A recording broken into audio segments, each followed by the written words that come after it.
This is Audible. Tantor Audio, a division of Recorded Books, presents No Escape by Mary Burton, narrated by Jean Alexander. Prologue. Central Texas, 10 years ago.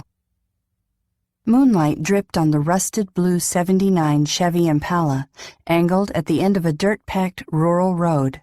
Yards ahead, a footpath twisted, slithered, and vanished into scrawny woodlands. A coyote howled. Robbie had never been here before, but his father, Harvey Lee Smith, had grown up near this property. He'd often talked about it, swearing he could conjure each rock, bump, and tree on the field, now awash in springtime bluebonnets. Harvey said the bluebonnets always calmed his racing thoughts and chased away his demons, but imagining the sea of delicate purple flowers did little to ease Robbie's dread. Setting the brake, Harvey leaned over the steering wheel and stared at the trail that snaked toward the beloved blossoms. "I bet you money that my baby girl would love to see the blossoms. Yes, sir, she would love it." "She's not a baby, Harvey," Robbie said. "She's 22, a year younger than me." His smile ebbing, a forlorn shadow darkened the older man's features. "No, I reckon she's not a baby, Robbie. She's graduated, earned her bachelor's, and going to get her PhD. Smart kid. Chip off the old block." Jealousy stinging, Robbie regarded Harvey. "You should go see her. Tell her you're proud." Harvey shook his head, staring at his smooth hands gripping the steering wheel. Thought about it a lot. But like I said before, it's not a good idea. She might like to know you're out there thinking of her." Robbie understood he was digging into an old hurt his father carried in his heart, but he didn't care. He was tired of feeling less when compared to the girl Harvey idealized. Scowling, his father jerked the door handle up and pushed his shoulder into it. The door groaned open. "Come on, boy. The night won't last forever." Harvey slammed the door hard and moved to the back of the Impala. Robbie smoothed sweaty palms over his jeans and stared into the rearview mirror, watching Harvey insert a key into the trunk lock. Robbie's stomach somersaulted, and again he hoped his fear didn't upend his stomach. He did not want to be here. Opening his door, he lumbered out of the car and braced against the cool night air. He hovered by the car door. Key still in hand, Harvey glanced up toward the bright moon, as if savoring how the stars popped more in the hill country, away from the bright lights of Austin. He inhaled, appreciating the cool, soft spring air. "Lord, but I've missed coming up this way." Robbie shoved trembling hands into the pockets of his jeans. "Why don't you come back here more often?" Shaking his head, Harvey twisted the key and the lock released. "Last time I was here, it didn't go well, so I stayed away. I can see now that this trip was a mistake." "Wasn't this place your family home?" "Nah, just a place I liked visiting." The trunk lid rose, cutting off Robbie's view. "Come on, boy, we got work to do." Harvey's voice, darkly polite, had him tensing. Anxiety rising, Robbie walked toward the back of the car and peered in the trunk.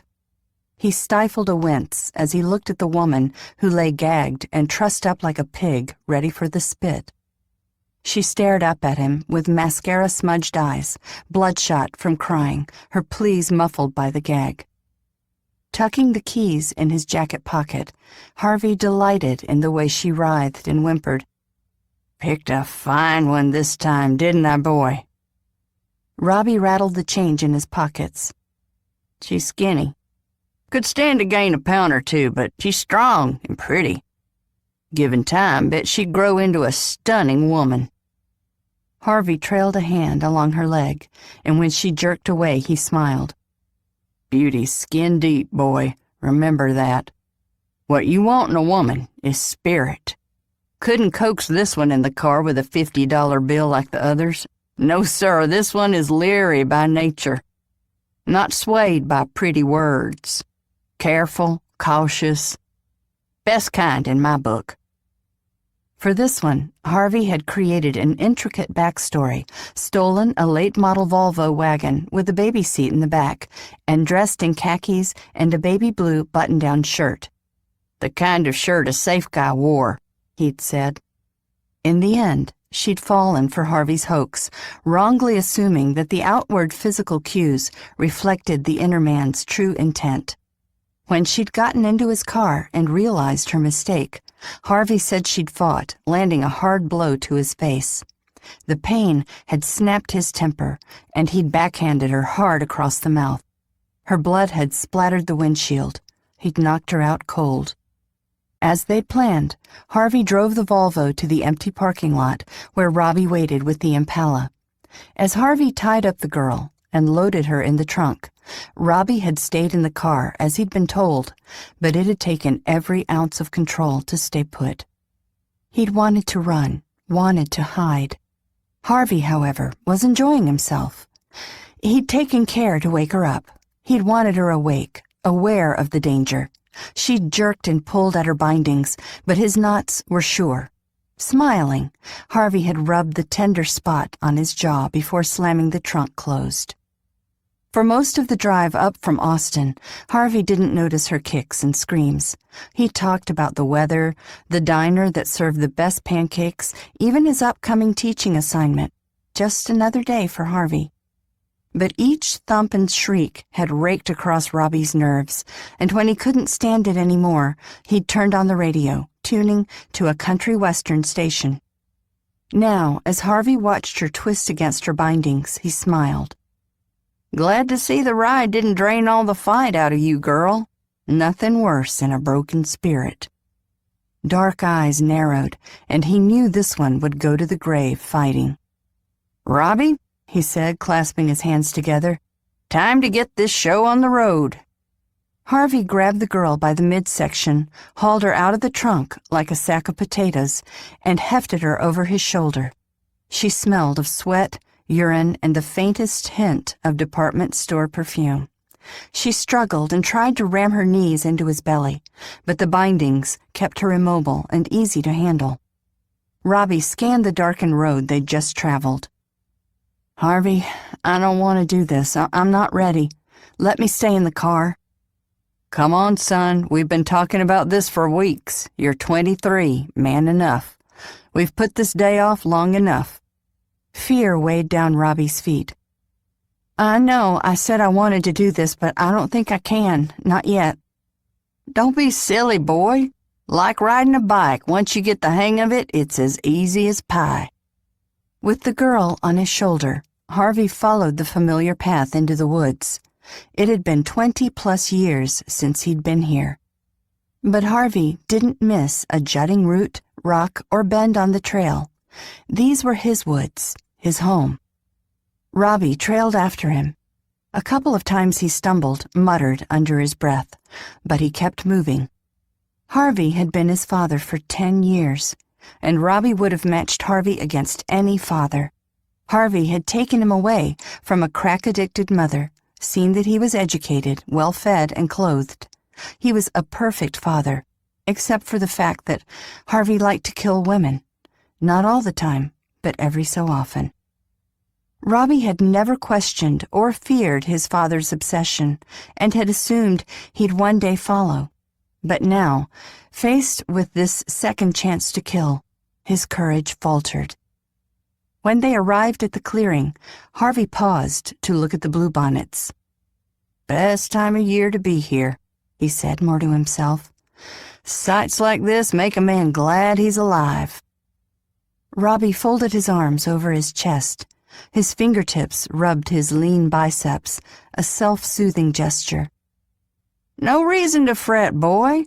I know you're nervous, but once we're done tonight, you'll be glad you saw it through." The woman moaned, and her stomach contracted against Harvey's shoulder. "Better not barf, girl. It'll come up your throat and the gag will send it right back. You'll be lucky if you don't choke to death." She tensed as if struggling with her own bile, and then relaxed back against him, moaning fear and failure. Harvey smacked her on the bottom, and she jumped. "I think our girl here has finally figured out that there isn't much she can do. We're running the show now, aren't we, Robbie?" She was gonna die, no matter what. "Yeah, I guess." Carefully, Robbie worked his way through the field of bluebonnets that gently grazed his ankles. At the far edge of the field, he spotted the hole Harvey had dug a couple of days ago and covered with a tarp. "Boy, go on and pull the tarp off." Praying he'd not fail his father, he pulled off the tarp and carefully folded it into a neat square. Setting it aside, he peered into the hole, 6 feet long, 3 feet deep, and 2 feet wide. Harvey had said it had taken a few hours to dig, and he'd complained the task had irritated the pinched nerve in his back. Grabbing the woman's bound hands, Harvey hauled her off his shoulders and dropped her on the ground beside the hole. An unladylike grunt whooshed from her. The bindings kept her back arched and on her side. She looked up at Robbie, eyes silently pleading. Harvey pulled a knife from his pocket and flicked it open. Steel glinted in moonlight. She flinched, fear igniting and burning through the pitiful plea dulling her gaze. She tried to wriggle away, but the ropes kept her immobile. He cut through the bindings that kept her back arched, but did not cut the ropes that still held her hands and feet secure. Groaning, she slowly stretched out her body, whimpering as if her muscles and bones protested. She rolled on her back, her small breasts jutting toward him, and stared up at him with the knowing of a person who called the streets home. Robbie knelt and removed her gag. Gingerly, he smoothed his hand over her hair. "Scream if you want. No one will hear." Pent-up fear and rage roared out of her in a loud, piercing howl. Harvey laughed. Robbie flinched as he watched her holler, until finally she stopped, exhausted. She moistened dry lips. "Why are you doing this? I don't know you." "No begging or pleading from this one," Harvey said. "I picked a damn good one for you, boy." The girl kept her gaze on Robbie, triggering an odd twisting in his gut that wasn't all bad. "Not too bad, is it, boy?" Harvey stared at him closely. "Why do you do this, Harvey? It doesn't make sense," Robbie said. "No, I don't suppose it does. Just an unexplainable need that I stopped questioning a long time ago." He winked and clapped his hands. "Time for the grand finale." Shadows sharpened the edge of the woman's cheekbones. "You don't have to do this. Let me go. I won't tell a soul." "You're wasting your breath, girl." Harvey tisked as he reached under her armpits and dragged her toward the hole. "I already know you're not going to tell." Tossing a panicked gaze toward the hole, her body tensed as she tried to dig her heels into the hard dirt. "Please, let me go." "Robbie, get the shovel. It's lying on the ground over there." Frowning, Robbie did as he was told and held out the shovel to Harvey. Harvey shook his head. "We said you'd do it this time. I'm not going to help. Time to make you into the man I know you can be." Robbie shoved out a breath. The idea of disappointing his father ripped at him. He'd do anything for Harvey. Anything. But not this. "Not tonight, Harvey." Harvey stared at the boy, as if trying to understand his fear. "First time I put a woman in the ground, it scared the daylights out of me. Hell, I almost backed out. I was sure I'd get caught, but I didn't get caught. Neither will you." Robbie shook his head, slowly opened his fingers, and let the shovel drop. "I can't." Harvey kept his voice calm. "Robbie, no need to test my patience. I gave you a pass last time. Let's get on with this."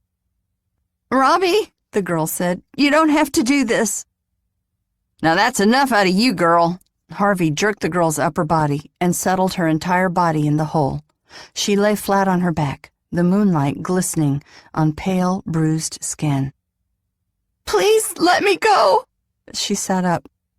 Harvey pushed her down hard. Pick up the shovel, boy. No. You don't have to do this, Robbie. The girl struggled to sit up again. Get up again and I'll hit you with the shovel. Harvey didn't raise his voice, but his words carried more weight than a madman's rant. He shoved her back with his booted foot. Gritting her teeth, she ignored him, screamed, and again tried to sit up. Without muttering a word, Harvey picked up the shovel and hit her across the side of the head. The blow was enough to send her back, stunned, but not enough to knock her out. Robbie winced and took a step back. Harvey dug the shovel's blade into soft dirt. See what you made me do, boy? If you'd taken care of business, then she'd not be half-conscious. He shoveled dirt on her midsection. The hard thump sent a lungful of air whooshing from her. He hefted more dirt. Get over here, boy. Robbie took another step back. No. Don't disappoint me, boy. I'm sorry, Harvey. His hand shook. I know I said I could, but I can't. Not now. Harvey cocked his head. I don't think I'm hearing you correctly. Tears welled in the boy's eyes. I can't do this now. Time for waiting is over, boy. He held out the shovel. Now or never. You a man or not? Robbie shook his head no. You gonna fail me again? I'm sorry. Harvey was silent for long, tense seconds, and then calmly said, You don't follow through tonight, then we are done. Robbie flinched. Harvey, I can try again. If you don't take care of business now, I don't ever want to see you again. Tears welled in Robbie's eyes as he stepped back. He loved his father, the man who'd saved him from a miserable life, but he couldn't do this now. Harvey tossed more dirt on the girl. She screamed loud and clear. He tossed dirt on her face. She struggled to clear her eyes as he ladled more and more dirt on her. She blinked, tried to turn her head, but she was trapped. Robbie hesitated, stole one more peek at her pale flesh. Lord help him, but he couldn't do it. Tears spilling, he turned and ran. Chapter 1. Saturday, April 6, 11:00 a.m., Austin, Texas. If Texas Ranger Brody Winchester had come to see Dr. Jolene Granger on personal business, he'd have come with hat in hand. He'd have been ready to eat a heaping helping of humble pie, or better yet, crow. But this visit wasn't personal. He'd not come to apologize or to make amends. He had no intention of digging up the past or rubbing salt in old wounds. This was business. He parked the black SUV in the recreation center's parking lot and shoved out a breath. He reached for his white Stetson on the passenger seat, took a moment to level the silver concho trimming on the hat's base before he stepped out of the vehicle, straightened his shoulders, and eyed the large box-shaped building. The sign above the double-glass doors read, Austin Rock Climbing Gym. As he stared up at the sign, hat in hand, he wondered if the boys back at headquarters had sent him to the wrong place and were having a good laugh at the new transfer's expense. The Joe Granger he'd known hated heights, and if anyone had bet him she hung out in a place like this, he'd have taken the bet, damn sure he'd win. Course, he'd not been face-to-face with Joe in 14 years, and time changed plenty. Dr. Jolene Granger was no longer a wide-eyed college student, but a psychologist who consulted with the Texas Rangers. In fact, her expertise on violent behavior had landed her several television interviews last year when a reporter had been digging for the motivations driving a serial killer that had hunted along I-35. He'd seen on television that she'd given up the peasant skirts and flip-flops in favor of dark suits, pencil skirts, a tight bun, and white pearls around her neck. Reminded him of a librarian he'd had in school as a kid. Cool, controlled, hot. Yeah, she'd changed in 14 years. Maybe heights didn't bother her anymore. A couple of laughing teens wearing shorts and carrying gym bags raced past him through the front door. He trailed behind them, finding himself in an industrial-style lobby tricked out with a cement floor, solid crate furniture, and soda machines. He moved toward a long, narrow reception desk where a young guy was texting. Dark hair swept over a thin, pale face, and tattoos covered every bit of skin exposed below his white t-shirt cuff. If Brody had been in a more charitable mood, he'd let the kid finish his nonsense communication, which likely had to do with gossip or a party, but a foul and dark disposition sapped all patience. He smacked his hand on the reception desk. "Need to find Dr. Jolene Granger." The kid jumped, his initial glance aggravated, until he took stock of the Stetson, the Texas Ranger's star pinned to Brody's broad chest, and his 6'4" frame. Displeasure gave way to startled deference. "She's in the main gym. Can I tell her you're here?" "I'll announce myself." The kid scrambled around the counter and took a step as if to follow. "Is she in some kind of trouble?" Brody stopped and eyed the kid. "Why is it your business if she is?" His Adam's apple bobbed as he swallowed. "I like her. And if she were in trouble—" Brody's own worries sharpened his tone. "What would you do if she were in trouble?" Slight shoulders shrugged, but the kid's gaze remained direct. "I don't know." "That's right. You don't know. She's a nice lady." Joe had always coaxed this kind of loyalty out of folks. Kind, smart as a whip, she drew people. The kid was no different, and Brody gave him props for standing up to him. He softened his scowl. "Dr. Granger isn't in trouble, but my business is official. If you don't mind, I need for you to get back behind that counter and take care of your own business." He took a step toward the kid, who hustled back behind the counter. As Brody turned toward the main gym, he imagined the boy on his cell again, texting his friends as fast as his thin fingers could move. In the main gym, Brody was greeted by the smells of sweat and freshly polyurethane-coated floors. The walls were covered with gray rock-like facings that jutted and curved as a rock ledge might. Dispersed over the wall were colored footholds and handholds, some large and others so small he wondered how his large hands could maintain a grip. A collection of climbers scaled the walls from the floor to ceiling. Belayers stood at the bottom, feeding climbers their safety ropes. A young, blonde girl scaled the wall as if she were part monkey. A couple of guys in their mid-20s moved between the rock ledges with a power and grace he admired.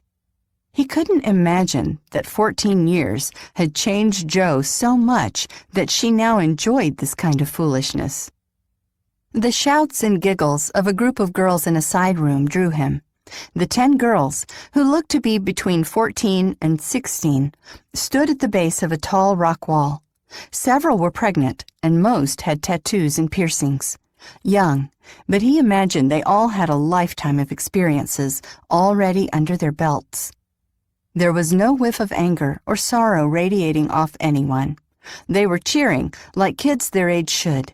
His gaze trailed theirs to a woman racing a male climber to the top of the wall toward a bell. Squealing young voices chanted, "Go, Joe! Go, Joe! Go, Joe!" Joe.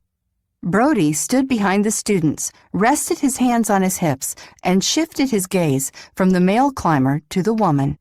Her chalked fingers clung to slivers of manufactured rock, while her feet perched on similar pieces. Tight black pants and a white fitted spandex top molded a trim, athletic body. Long red hair, bound into a ponytail, swept across her muscled back as she scrambled haphazardly from rock to rock. Joe? He looked closer. Damn, if it wasn't her. When Joe reached the top and rang a bell, the kids cheered. She looked over her shoulder, suspending from a single handhold and foothold, and smiled at them. "Now, which one of you girls bet that I couldn't win?" The girls laughed, shaking heads and pointing to each other. None fessed up to having any doubts about her. Joe surveyed the crowd of girls. "And seeing as I won, ladies, that means you all are going to study real hard for the rest of this semester, correct?" A rumble of laughter and whispers rolled through the teens. "Yes!" they shouted. The male climber rang the bell. He regarded Joe, his good-natured appreciation clear as he nodded his concession. Brody assessed the man, wondering if Joe had really beaten him or if he had held back to win points with Joe. If he had to wager, he'd put his chips on the latter. "Doug buys ice cream for everyone," Joe said. The kids cheered. Doug grinned. "Rematch?" Joe's laughter rang clear and bright as she turned her face from the wall and gazed at the girls with tenderness. However, as quickly as she looked down, she looked back up as if the height flustered her. "Gonna have to be a lot of A's and B's to get me up here again." Brody crossed his arms over his chest, taking inventory of her high cheekbones, pale complexion, and full lips. She was more relaxed and a hell of a lot hotter than the grim woman he'd seen on television last year. As if she'd read his mind, her gaze shifted from the kids to him. For a moment, she stared at him, as if she couldn't believe her eyes. He made a point not to blink or show the faintest sign of curiosity for this new version of Dr. Granger. Shaking off her surprise, she moved to climb down the wall, but missed her handhold and, in a blink, fell. The girls squealed. Brody tensed, moving toward the crowd, ready to shove his way toward the wall's base. But the rope tightened, halted her fall, and the belayer held tight. Joe immediately grabbed for another rock and swung herself back into position on the wall. For an instant, she didn't move. "You okay, Joe?" Doug asked. "Fine." She grabbed for a larger rock. Within seconds, she'd scrambled to the bottom of the wall. She stared at the kids, and she wiped a bead of sweat off her forehead with the back of her hand. "That's why I harp on preparedness. Never go into any situation without thinking about what could go wrong. You'll live a longer, happier life if you are careful."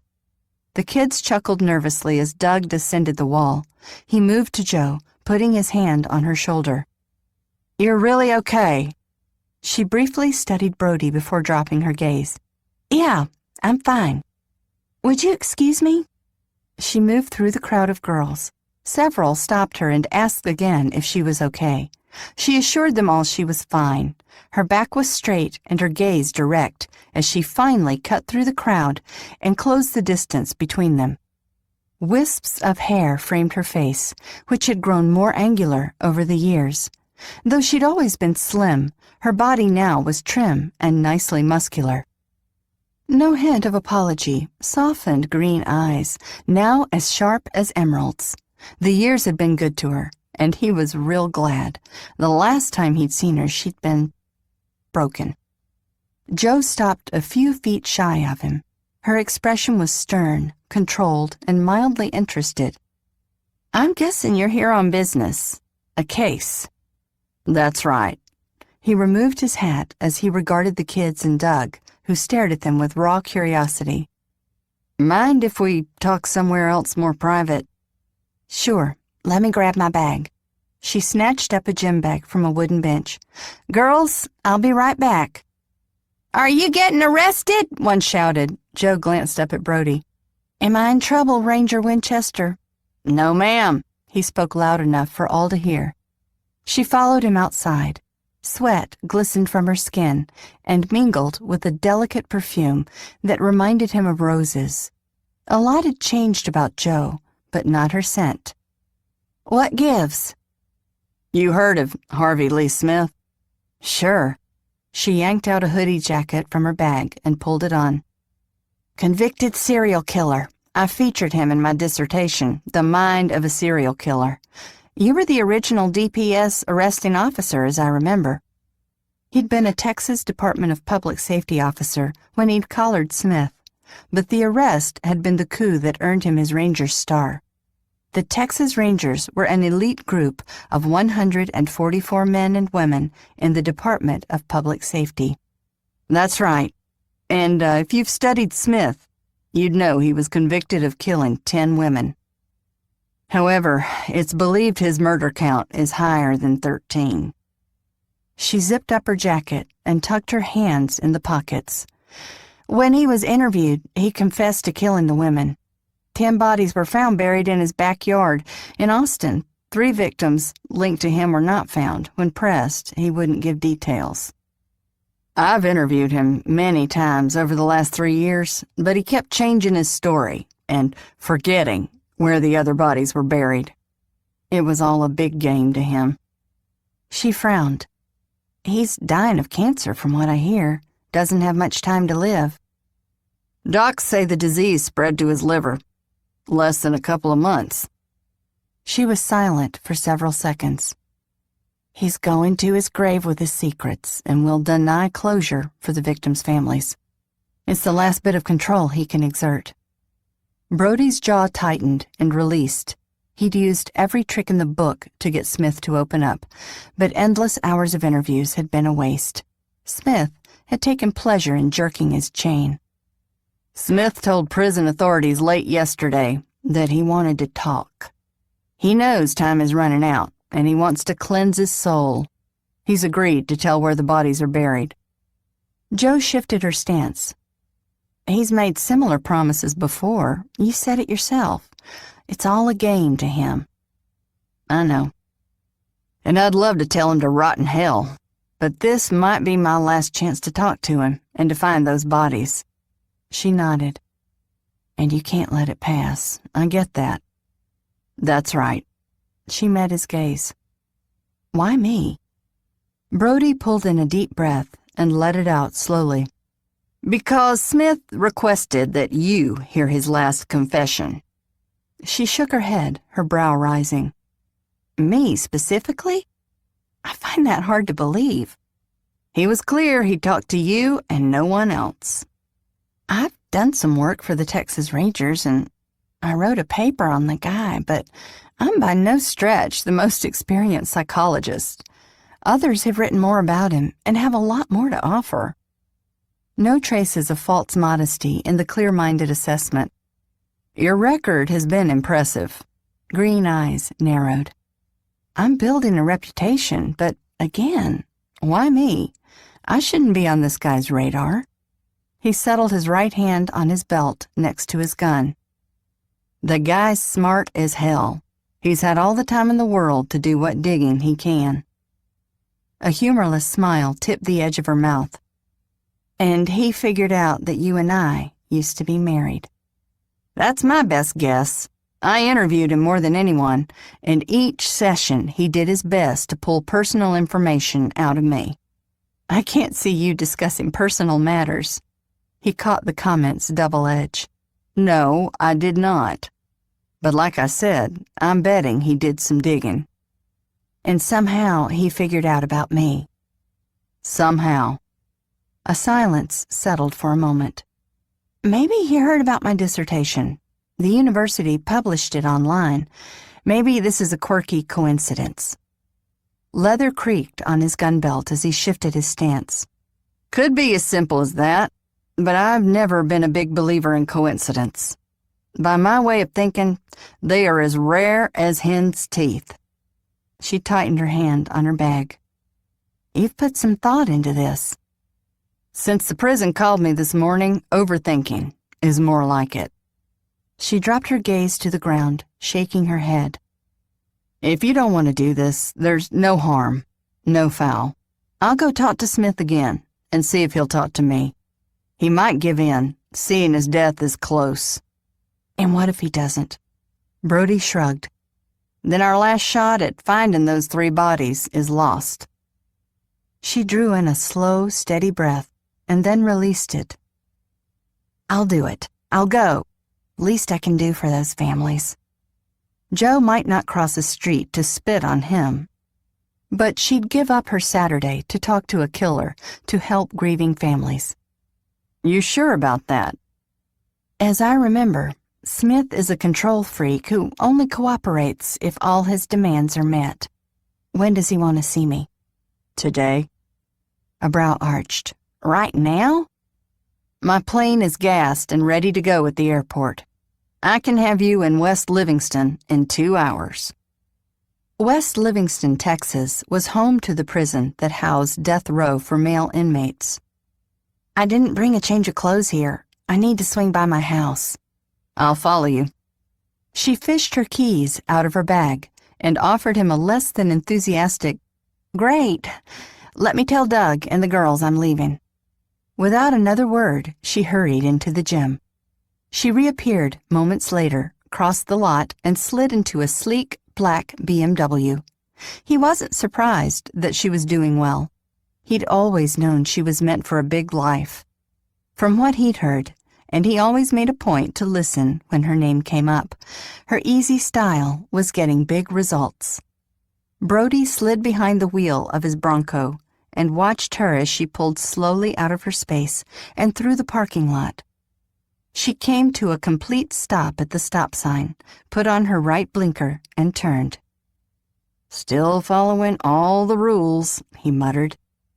The drive from the gym to her small, earth-toned bungalow in Hyde Park, a central Austin neighborhood, took minutes. Built in the 20s, Hyde Park was now home to mostly university professors, students, and professionals. As she pulled in the driveway, he noted her yard had been neatly landscaped at one time, but like everyone else who'd endured the Texas drought for the last few years, she'd had to let her lawn go when the water restrictions had been implemented. Still, even grassless, she managed to keep the place looking tidy.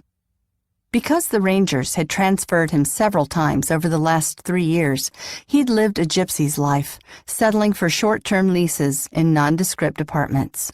He'd always figured by this age he'd have been in a home with wife and kids, but work and maybe his own faults had kept him single. Out of her car, she grabbed mail from a white mailbox with carefully lined numbers on the side and motioned for him to follow. "Might as well come inside. It's going to take me about a half hour." He'd have been fine staying in the car, but now was not the time to put up any kind of fuss.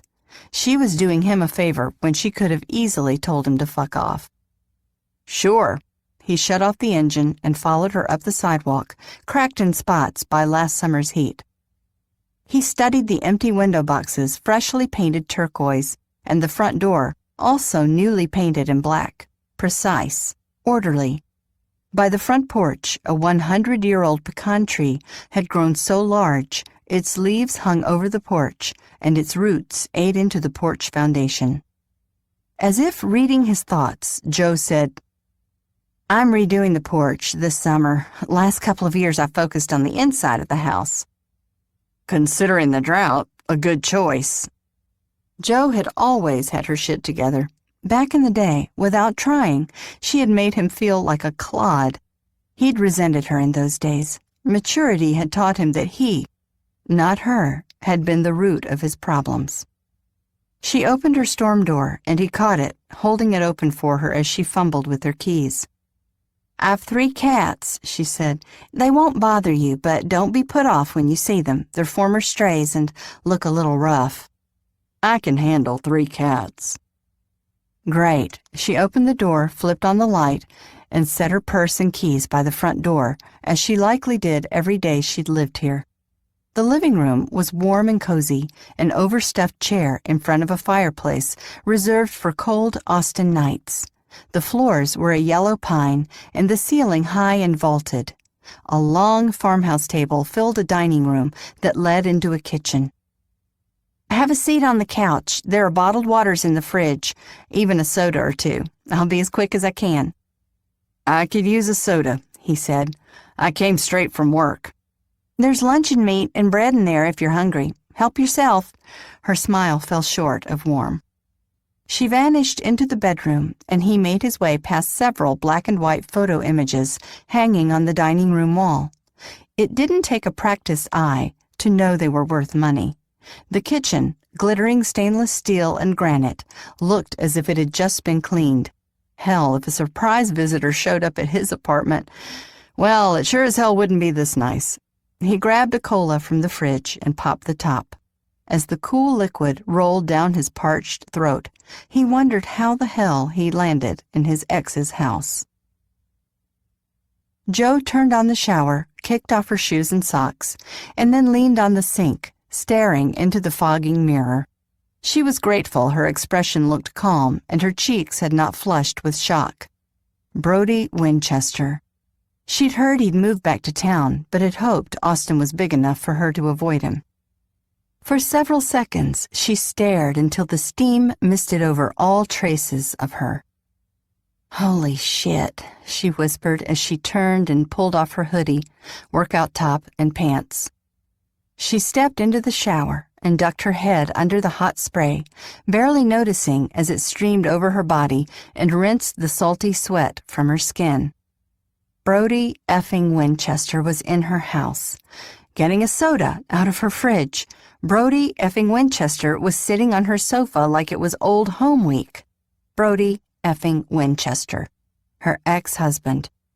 It had been 14 years since they'd last seen each other.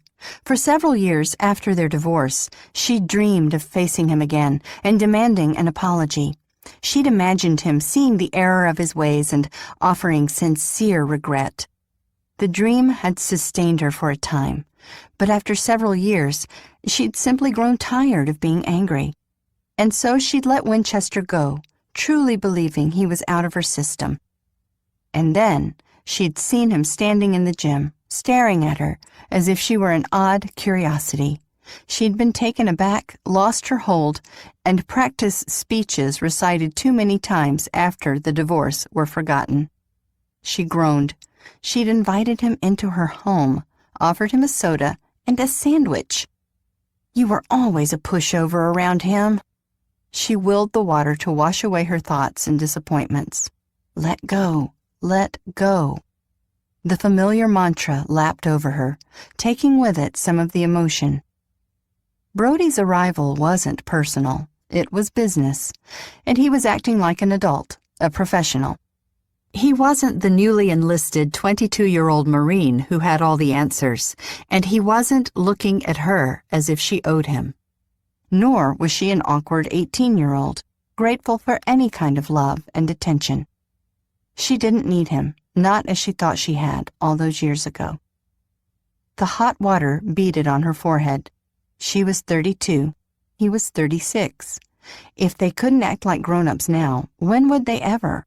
The past was the past. Let it go and move on. This time tomorrow, her interview with Harvey Lee Smith would be over, and Brody would be out of her life again. Case, hopefully, closed. She shut off the water, toweled off, dried her hair quickly, and dressed in a dark pencil skirt, white blouse, and matching jacket. She put on her pearl necklace and earrings and, as she promised, was ready to leave within 30 minutes. When she emerged from her bedroom, her cats had surrounded Brody. Atticus, a 16-pound orange cat, sat at the end of the sofa, staring at Brody as if he wanted to attack. Shakespeare, a wiry black cat with a snub-nosed tail, sat on the floor out of his reach, and Mrs. Ramsay, a small gray tabby, sat in his lap, purring as he rubbed her between the ears. God, what must he think of her? All these years, and she was still not only the nerdy smart girl, but also the single lady with the house full of cats. She snatched up her purse and snapped it open. "Ready?" He finished off his soda and gently nudged Mrs. Ramsay back onto the couch. As he rose, his gaze lingered on her a half a beat before he held up the can. "Yep. Where's your recycling?" Her first instinct was to take the can and throw it out for him. She'd have done it for anyone but him. "Under the sink in the kitchen." As he disposed of the can, she checked her wallet to make sure she had enough cash, as well as her ID. She tucked in a notebook, extra pens, as well as a point-and-shoot camera. "I'll follow you to the airport." He moved toward her, hat balanced in his hand, each step measured. When had she forgotten he was so tall and broad-shouldered? He'd been like that in college, possessing a room simply by entering. Age had certainly not whittled away his muscle tone. He was broader in the shoulders, and his legs and his forearms had grown thicker. He'd never been classically or pretty boy handsome. Very male had been the best way to describe him. Age had not only wiped away the traces of youth, but had left his face with a raw-boned leanness that bordered on menacing. "It could be a late night," he said. "Better not to leave an extra car at the airport." No doubt his frame all but filled the front seat of that Bronco. "I don't mind." "It'll be easier if I drive." A rebuttal danced on the tip of her tongue, and then she swallowed it. The more she protested, the bigger deal she made out of the whole situation. And this was not a big deal. It was business. "Fine." Atticus meowed, jumped off the back of a chair. "Let me feed the cats." He held out his hat, indicating the way to the kitchen. "You've wrangled yourself a real herd here." "They kind of found me." "You're a soft touch." "Maybe." She opened the kitchen pantry, scooped out a mound of dried food, and dropped it into 3 different bowls scattered around the kitchen and den. Atticus took the bowl by the bin. Shakespeare moved to his bowl under the kitchen table, and Mrs. Ramsay ate behind the chair. "That big red one runs the roost," Brody said. She filled a water bowl and set it beside Atticus. "I've had him a year, but as soon as he arrived, he took over." "Is he growling?" "He growls when he eats. Defense mechanism, I suppose. Vet thinks he fended for himself a good while. He was half-starved and pretty banged up when he came to me." "Give the old boy credit for surviving." "Let me check in with my neighbor and let him know I'll be gone. There's a 50% chance of rain this evening, and if we get grounded, the cats will need to be fed." He followed her out the front door. "Still watch the weather every morning?" "Still eat Frosted Flakes in the morning?" The unexpected memory had her pulling the front door closed with a too firm slam. She turned the key in the lock until the deadbolt slid into place. The first personal reference to our short but brief marriage, the elephant in the room. He stood at the base of the stairs, 1 foot on the bottom step. "I never was good at pretending." Cutting honesty from what I remember. He settled his hat on his head. He tightened and released his jaw. "There's something between us we need to lance before we get this show on the road?" "No."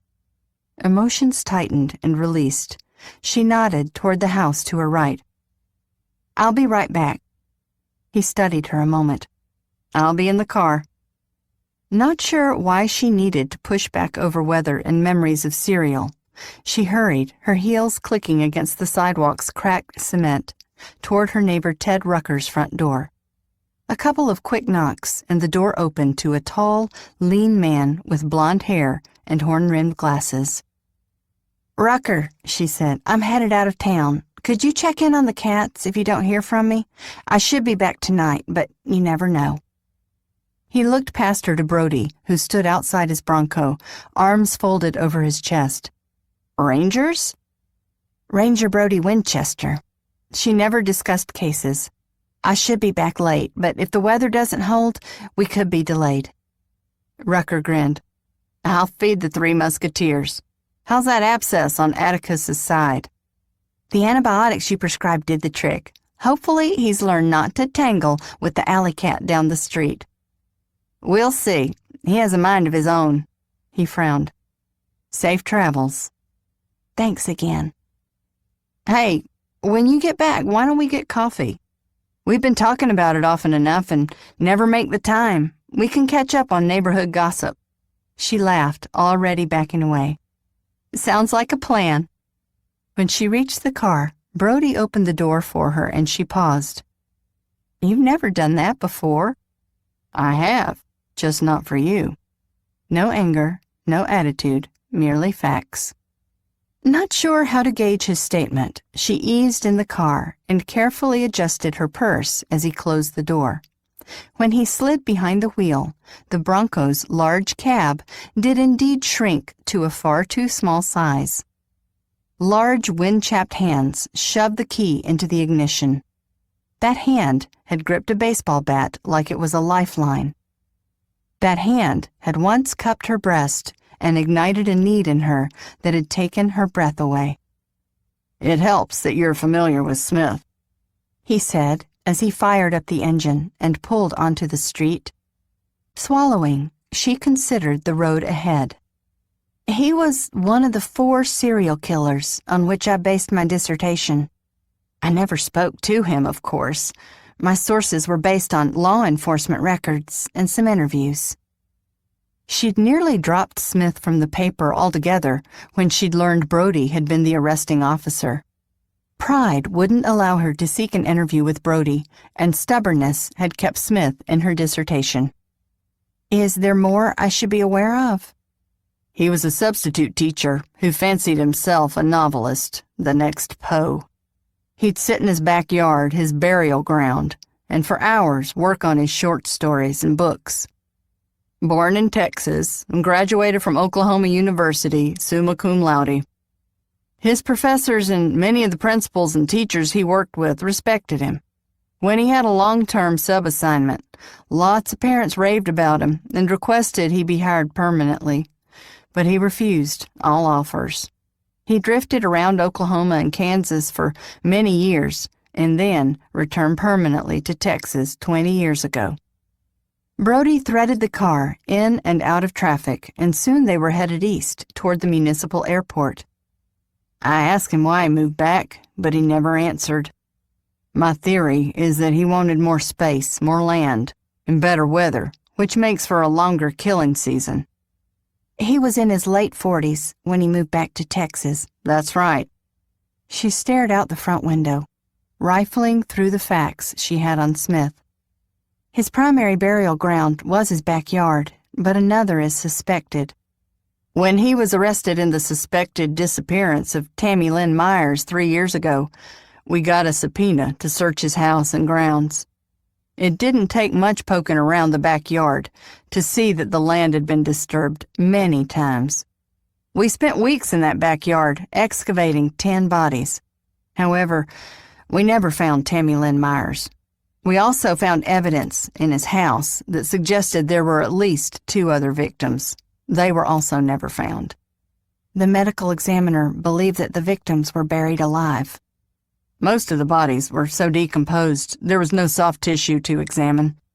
Then we unearthed the body believed to be his second-to-last victim, a woman he killed weeks before Tammy. The medical examiner found dirt in her lungs and stomach, clearly indicating she'd ingested dirt as she tried to breathe.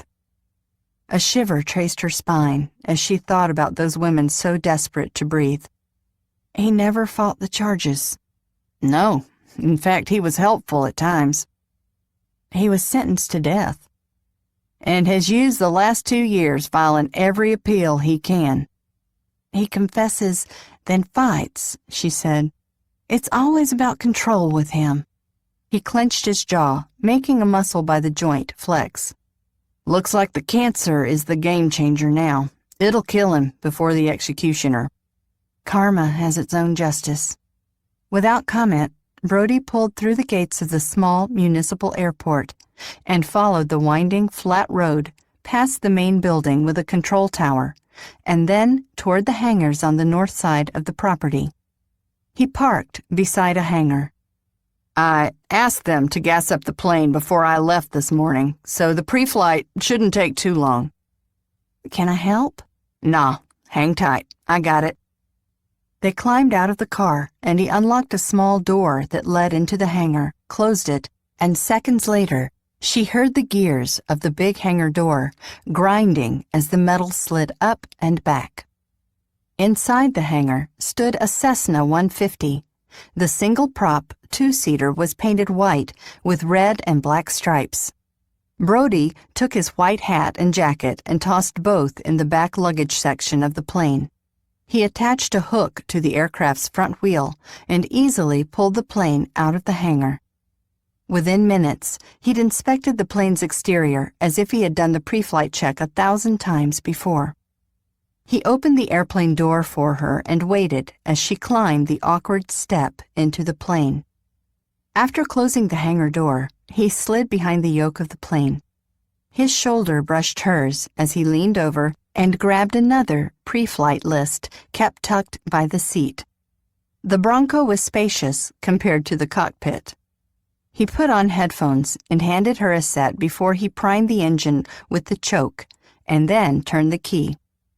The propeller turned once and stopped, but when he cranked the key a second time, it turned and caught, quickly sending the propeller spinning so fast it vanished from sight. Grateful for the loud hum of the engine that would make any conversation difficult, she settled back in her seat, put on her sunglasses, and for the first time since she'd seen Brody standing at the base of her climbing wall, allowed her mind to still. As he spoke to the tower, he taxied to the runway and swung the plane around so that it rested on the runway's numbers and faced due east. Without tossing her a quick glance, he gunned the engine, and the two were hurtling down the runway. Halfway, he pulled the controls back, and the front wheels lifted effortlessly off the ground. Her stomach flip-flopped, and she was glad now she'd had a small breakfast. Out the side window, she could see the square, functional buildings of the airport quickly growing smaller and smaller. As they gained altitude, the crystal blue horizon stood in stark contrast to the brown earth savaged by drought. Glancing at the airspeed, it didn't take much calculating to figure they'd be in West Livingston within the hour. That gave her 60 minutes to prepare herself for seeing one of the most vicious serial killers in Texas history. Chapter 2. Saturday, April 6, 3:00 p.m. The gray walls of Livingston State Prison loomed as Joe stared out the backseat window of the Department of Public Safety's trooper car. Brody had called ahead from the plane and arranged for a trooper to meet them. He now sat in the front seat next to the officer and she in the back. The tall fence topped with curled barbed wire surrounded the prison. Rain droplets now dripped on the window, turning a cool day into a raw one. She'd been in prisons before to interview suspects. She was no novice, understood the ropes, and still a deep trepidation had wormed its way under her skin and left her edgy and nervous. Brody caught her gaze in the rearview mirror. He sat tall, strong, and if he'd been anybody else, she might have made a joke to slice the tension. A laugh would have gone a long way right now, but she didn't want to laugh with Brody. She didn't want any kind of connection or link to him. It had been 14 years since she'd seen him, and until this morning, she'd believed all the emotions attached to their relationship were long dead and buried. But like a beast stirring after a long slumber, too many unwanted emotions were awakening. Damn it. Worrying over what she felt or didn't feel for Brody Winchester was not how she'd planned to spend her first real day off in 2 weeks. "You okay?" Brody said. "Never better." She tossed him a whatever smile that she saw often from the teen girls in her support group. However, she sensed hers didn't mask her worry. She considered a pithy comment, but then rejected it. Knowing, more often than not, her quips sounded more bitchy than witty. "I'm still trying to wrap my brain around why Smith requested me, and I can't believe it's simply my connection to you." The officer in the front seat, a tall, burly man with a crew cut and a full black mustache, didn't comment, but she noted the subtle stiffening in his shoulders when she'd said, "my connection to you." She could only imagine what he'd now speculated. They passed through the first checkpoint and then a second before she and Brody got out of the car. A breeze blew from the west, cutting through her jacket and chilling her skin. Brody offered thanks to the officer and then escorted her inside, where they passed through another metal detector. A female officer searched her bag, while Brody checked his gun with the guards. 15 minutes later, they found themselves in the warden's office. As they entered the austere office, a mid-sized, barrel-chested man rose. He had a thinning shock of red hair brushed back off a wide, ruddy face. He came around his desk, smoothing his hand over his blue plaid tie before he extended it to Brody. "Brody, heard you were coming." "No rest for the wicked," Brody said. "That would be you," the warden said, smiling. He shifted his gaze to Joe. "I'm Larry Maddox, warden here at Livingston. Dr. Granger?" She smiled and accepted his calloused hand. "Pleasure to meet you, warden, and please call me Joe." He nodded. "Joe it is, and I'm Larry." He hooked his thumbs in his thick belt. "I hear Mr. Smith wants to have a chat with you." She frowned. "He does, and I am surprised." "Not much surprises me anymore." He shook his head. "I hate to see you dragged all the way out here for a wild goose chase." "You think this trip is a waste of time?" "Mr. Smith is one of our wilier inmates. Been known to jerk some chains, as I'm sure Brody has told you. He's likely going to do that to you." She'd considered that. Well, I'm here, so I might as well talk with him. How is his health? Not too good these last couple of weeks. He had a surge in energy yesterday, and that's when he called this meeting. Hospital doc says that kind of energy boost often comes before the end. His frown deepened. "A word of advice. Don't let him get in your head. He's good at it, and he will try. The man likely wants to inflict one last bit of pain before he leaves this world." She arched a brow. "I've interviewed men like him before." Warden Maddox shook his head. "No doubt you've talked to your share of bad guys, Dr. Granger. But this one is dangerous, a whole new level of evil." An unexpected chill passed over her body. "I'll be fine." Larry eyed Brody as if to say, "You've been warned." "Then let's get this show on the road." With Brody steps behind her, Joe followed the warden down the long, narrow gray hallway to the interview room. The warden stopped at the interview room's entrance. "Smith was clear. He only wanted you and Winchester in the room." "Both of us?" Joe said. The warden shrugged. "Don't pretend to understand Smith's mind. Likely he wants the arresting officer front and center when he gives his last big speech." Brody shifted his stance but didn't speak. Joe flexed her fingers. "The sooner we start, the sooner we'll know." Brody opened the door and this time walked in ahead of her. His gaze swept the small room, roaming over the glass partition that separated the prisoners from visitors. On this side of the glass, there was a chair in front of a small desk and a phone resting in a wall cradle. His frown darkened. "Have a seat, Dr. Granger." Dr. Granger sounded odd, overly formal, even a bit pretentious when Brody said it. But she realized, since they'd met, he'd used her formal title when they'd been in front of others, and when they'd been alone, he'd kept his words to a minimum. She passed by him and took a seat in front of the glass partition. In the glass's reflection, she could see Brody taking his post by the door. He didn't lean against the wall, but stood straight, his hands clasped in front. In her home, he'd been edgy, but now his muscles all but snapped with tension. Brody knew dark facts about Smith, had witnessed events that he'd most likely not share with her because she was technically a civilian. She suspected that knowledge now preyed on his mind. Joe refocused her gaze into the other room and the door on the opposite side of the glass. For several seconds, she stared at the plain door, barely breathing as her heart thumped hard against her chest. The case of unexpected nerves had now grown annoying. Smith couldn't hurt her. And the sooner she stopped giving in to this ridiculous case of anxieties, the better. The second hand on the wall clock moved in slow motion.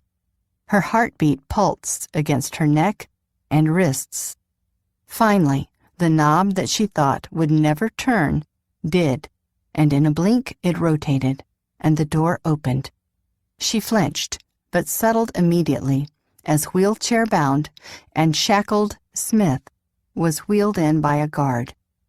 In all the pictures she'd seen of Smith, he had been a robust and muscled man with dark, thick hair, penetrating green eyes, and a sly smile that suggested he knew many secrets. However, the cancer had left him fragile, a good 70 pounds lighter, and his ebony hair had grayed and thinned. His once attractive face was lean and lined, but the green eyes, though sunken, reflected curiosity, and his trademark smile, hinting of dark secrets, emerged. Smith's gaze flickered to Brody and back to Joe before he focused on getting settled. The guard waited behind him as he adjusted his shackles and carefully folded his thickly veined hands on the table. Joe had sat across from her share of hardened criminals, most covered in tattoos, scars, and piercings. But Smith's appearance could only be described as mild, gentle. Even if he wasn't sick, she doubted anyone would have crossed the street to avoid him, and most women would have joined him in a steel, soundproofed elevator without a second thought. Likely his victims hadn't sensed their extreme danger until it was far too late. He picked up the phone on his side of the partition, and in a clear, deep Texas drawl, he said, "Thank you for coming, Dr. Granger." "Mr. Smith?" She could have said that his request was a surprise. She could have asked why he'd wanted to see her. She could have asked how he was feeling. But she'd learned to say only what she absolutely had to say when she dealt with prisoners. They had the better part of 24 hours in a day to pick apart whatever you said and spin it 1,000 different ways.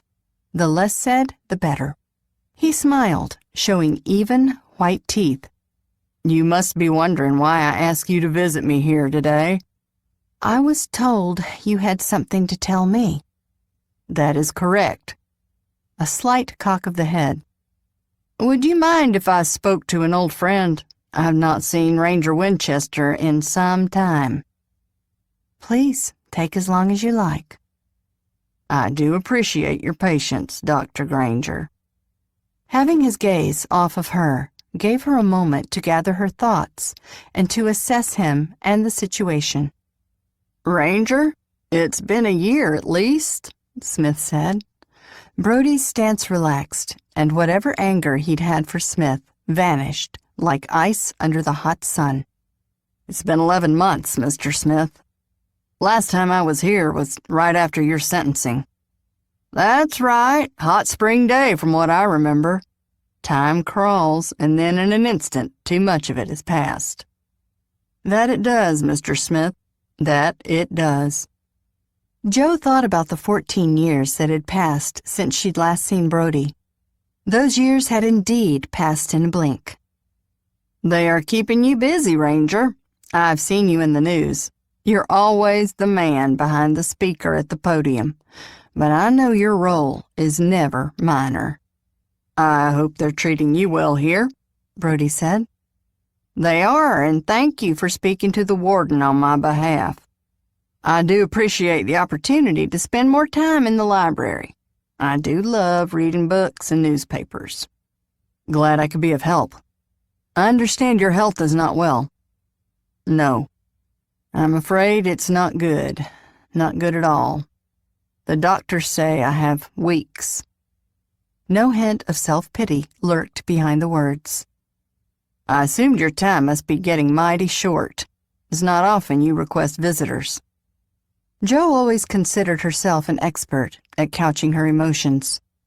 But as she listened to Brody's relaxed cadence, with no hint of the anger she'd heard in the hallway moments ago, she realized she was in the presence of a master manipulator. If she'd only just met these two, she'd bet they were good friends. "Well, I am glad you are doing well," Smith said, avoiding the comment. "But if you don't mind, Sergeant Winchester, I'd like a word with Dr. Granger." "By all means." Smith shifted his gaze back to Joe. "I've read about you in the newspapers. You were involved in that case last year. What did the paper call that killer?" She sat silent, knowing he wasn't looking for an answer. "The Interstate Killer, that's right. Left the bodies along Interstate 35. Interesting fellow." Joe had no intention of discussing an old case.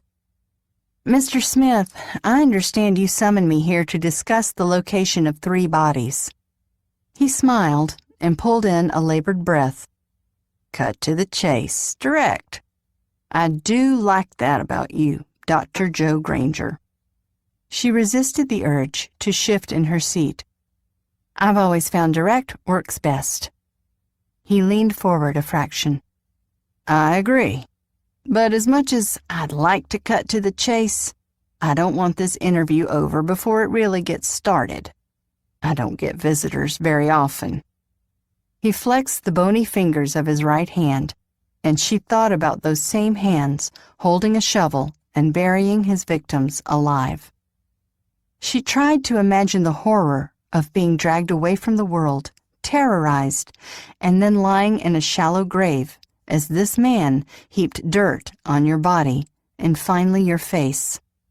She tried to imagine fighting for air as every cell in your body screamed for oxygen. Smith was charming, and he was pure evil. Though she wanted to remind Smith she didn't care a whit for him or this chat, she thought about the 3 families that had lost loved ones but had never found their bodies. They'd gone for years without closure, and if she could play this game a little longer, she might be able to give them some sense of peace. Taking a cue from Brody's behavior, she leaned into her elbows, the phone pressed to her ear. "What would you like to discuss, Mr. Smith?" "You." "Me." She kept her smile fixed and polite, but tension banded the muscles in her back. "Why would I be of any interest to you?" His dark gaze sharpened. "My directness has made you uncomfortable." "No, not at all. However, your interest in me is a surprise." "On the contrary, you're a bright woman, Dr. Granger. You graduated top of your class from UT a year ahead of schedule. And what scholarships didn't pay for, you paid for yourself by working as a beautician." Discomfort slithered over her skin. "You know a lot about me. Why the interest?" "I admire your intelligence. I find there is less and less of it in the world. And when I see it, I give credit where credit is due." "Thank you."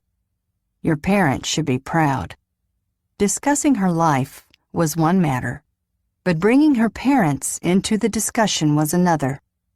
Her father, an electrician, had passed away 5 years ago. He'd never been thrilled about her choice of psychology as a major, fearing she'd never be able to make a living with such a frou-frou degree. Her mother was a beautician and owned her own shop in Austin. Candace Granger had never earned her high school degree, and though she wanted the best for Joe, she didn't understand Joe's interest in school. They were always supportive. Keen eyes narrowed a fraction. "Did you find it tough being the only intellectual in a working-class family?" Her grip on the phone tightened. "I'm not sure where this is heading, Mr. Smith. I see parallels between us. You see, I was the only one in my family to go to college and graduate school. My father was a truck driver, and he did not appreciate a son more interested in books than football.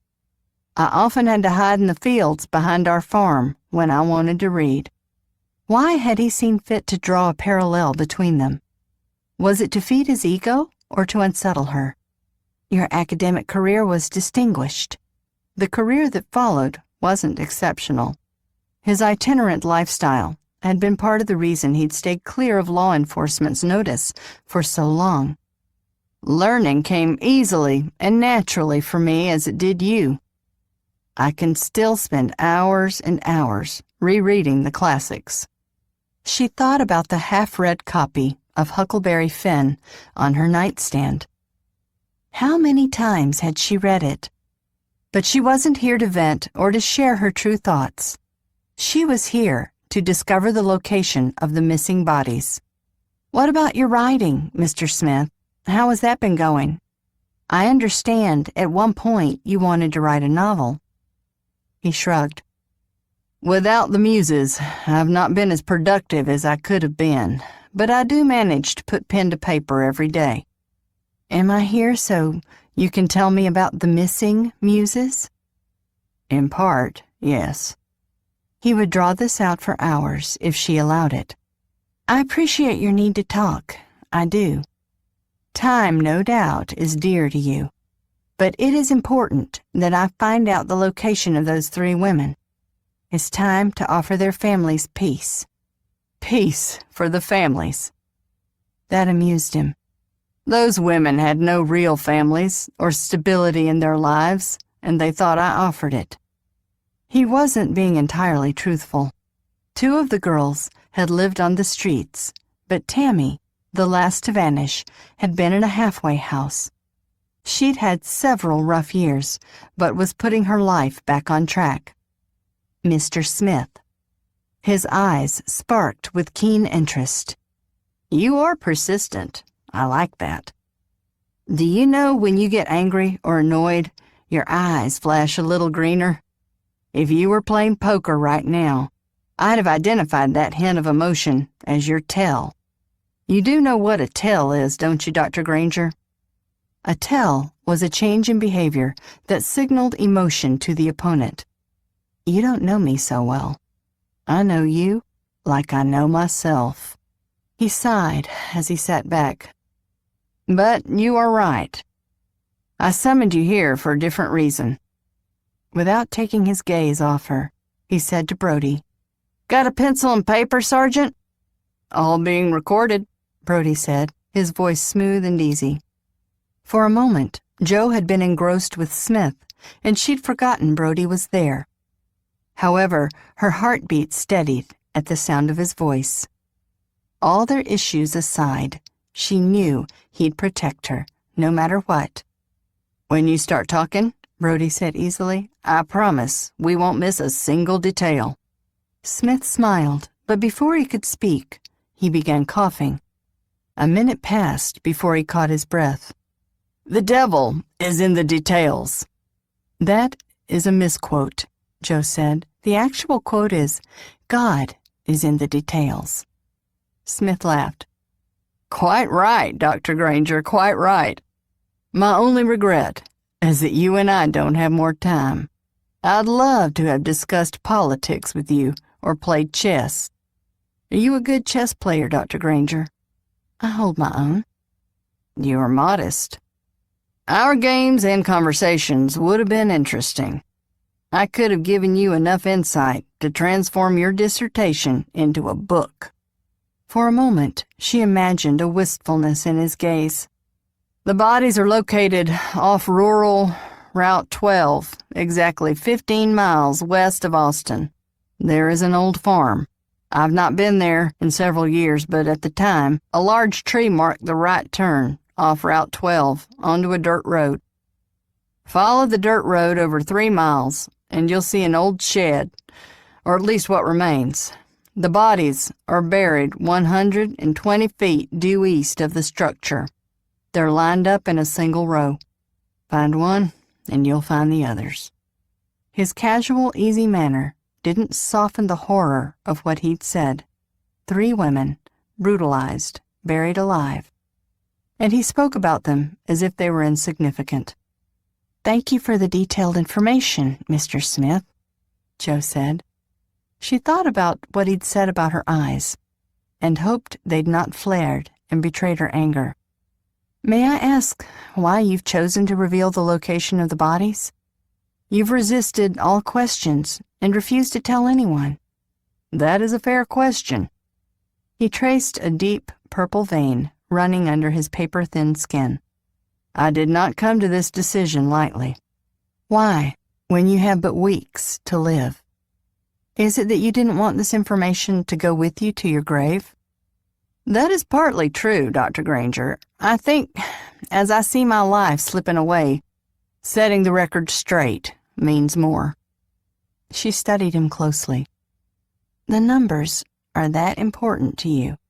For the longest time, it was enough that I knew what I'd done and where I'd buried the bodies. I was content to take it to my grave. I didn't need the world or the media to know. Most people don't have the brains or the patience to sit still for an entire news broadcast, so why do I care what they think of me? His soft voice had sharpened with rarely exhibited emotion. Despite his words, he clearly cared about what people thought. But you do care now. She leaned closer to the glass, studying his drawn features. For the first time, she sensed a crack in his glib armor. Why now?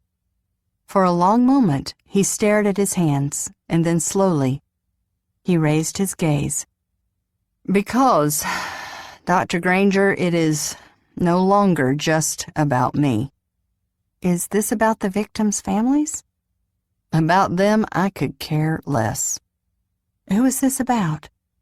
Another killer. I don't understand. There is another killer out there. Chapter 3. Saturday, April 6, 4:15 p.m. Jo sat silently for a moment, then lifted her gaze to catch Brody's reflection in the glass. The easy manner gone, a new tension rippled through his body. She released a breath and focused on Smith. Another killer. Is he a copycat? No. His tone was serious, with no hint of manipulation or gamesmanship. But then the best manipulators did it effortlessly. He was my apprentice. I took him into my home when he was 12. I raised him like a son, trained him to be a killer.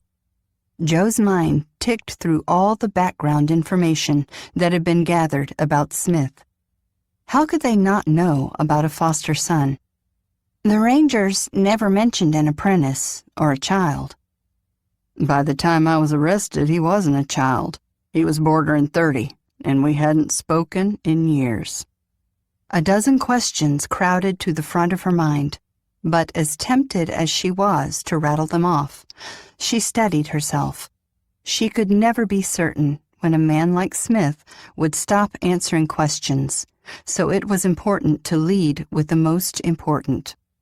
What's his name? Robbie Bradford. Or at least that was the name he used. What is his name now? A hint of sadness clouded his gaze. I don't know. I've not seen him in 10 years. Robbie had been nearly 30 when Smith had been arrested. That would put him in his early 30s. What does he look like? Medium height, slender, light brown hair. That's not very specific. I trained him not to stand out, just like I never stood out. The best hunters blend into the landscape. He was clever at assuming roles. How do you know Robbie is killing? He's communicated with me. She heard Brody shift his stance. The prison screens your communications. He's clever and careful. Like you, Robbie is intelligent, Dr. Granger, which is why I took him on as my apprentice. Fools have their place in the world, and they are fun to play with from time to time. But when it comes to serious matters, they are a time waster. How did he get messages to you? Newspaper want ads. The guards will tell you I read the paper daily. There are so few of us that actually read the paper these days. When was the ad? Last week. Maybe the week before. I'm not as certain of time now. I suppose that's what dying does. Makes the memory weak. What paper? The Austin Chronicle? And what did Robbie tell you in this ad? That he had passed the test, crossed the line, become a man who was ready to really play the game of life. Game. Life is a game. Smith smiled. Of course it is. Some of us are smart enough to realize that, and the rest stumble through life lost, confused, and joyless. Killing women gave you joy. Well, I do understand that what I did does not meet with your approval, Dr. Granger. And I am sorry. Joe wondered if he'd ever experienced a true emotion. As if he sensed her anger, he said, "Could we put our differences aside for the sake of this conversation?" She tempered her fury. Of course. What did Robbie say in the ad? Did he tell you or hint at who he killed, where he buried the body? He hesitated as he thought and shook his head. If I tell you all my secrets, Dr. Granger, what will be left for you to figure out? Sick and dying, and still he manipulated. It would be easy to get frustrated, but she refused. I suppose you were right, Mr. Smith. A good puzzle does get the blood stirring. He nodded. I knew you'd agree. Hoping he'd remain open, she shifted tactics.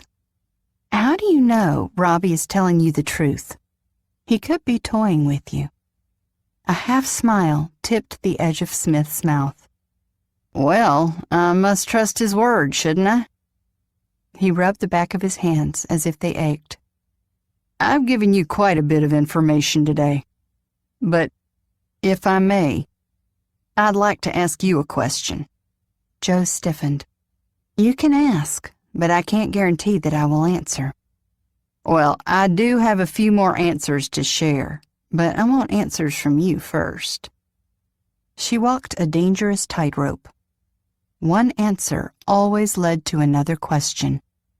Men like Smith liked information because it gave them the power to manipulate. But if she didn't give him something, he'd end this conversation. Ask your question, Mr. Smith, and I shall decide if I can answer. He leaned forward in his wheelchair, his tired eyes now sharp with interest. Have you had a good life? She'd expected a more specific question. I don't understand. It's a simple question, and I want you to be honest.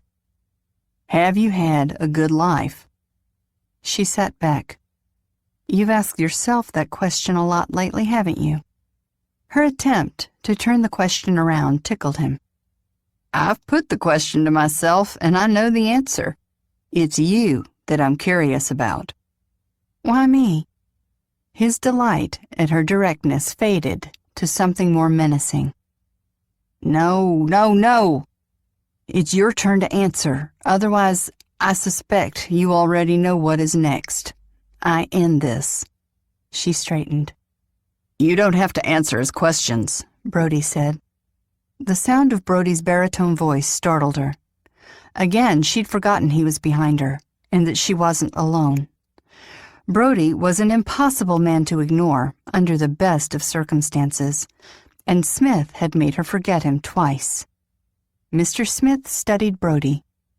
That's a protective tone, Sergeant Winchester, but given the history you two share, it's understandable. Smith did know about her marriage to Brody. Brody folded his arms over his chest. I think this is another one of your games. That the dump site you gave up so easily is bogus, and that there is no Robbie. This is about jerking Dr. Granger's chain because it's your last chance for a dig. Smith again looked amused, all traces of darkness gone. You're usually controlled, Sergeant.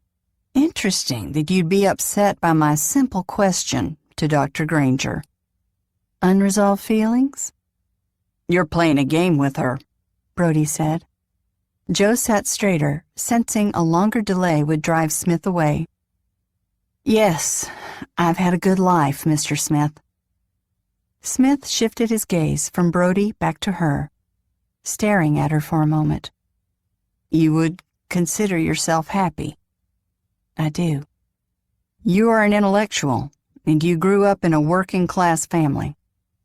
She stiffened and reminded herself that he was reading what could be found on the internet. I had good parents. They didn't understand you. I didn't understand them, but we all loved and supported each other.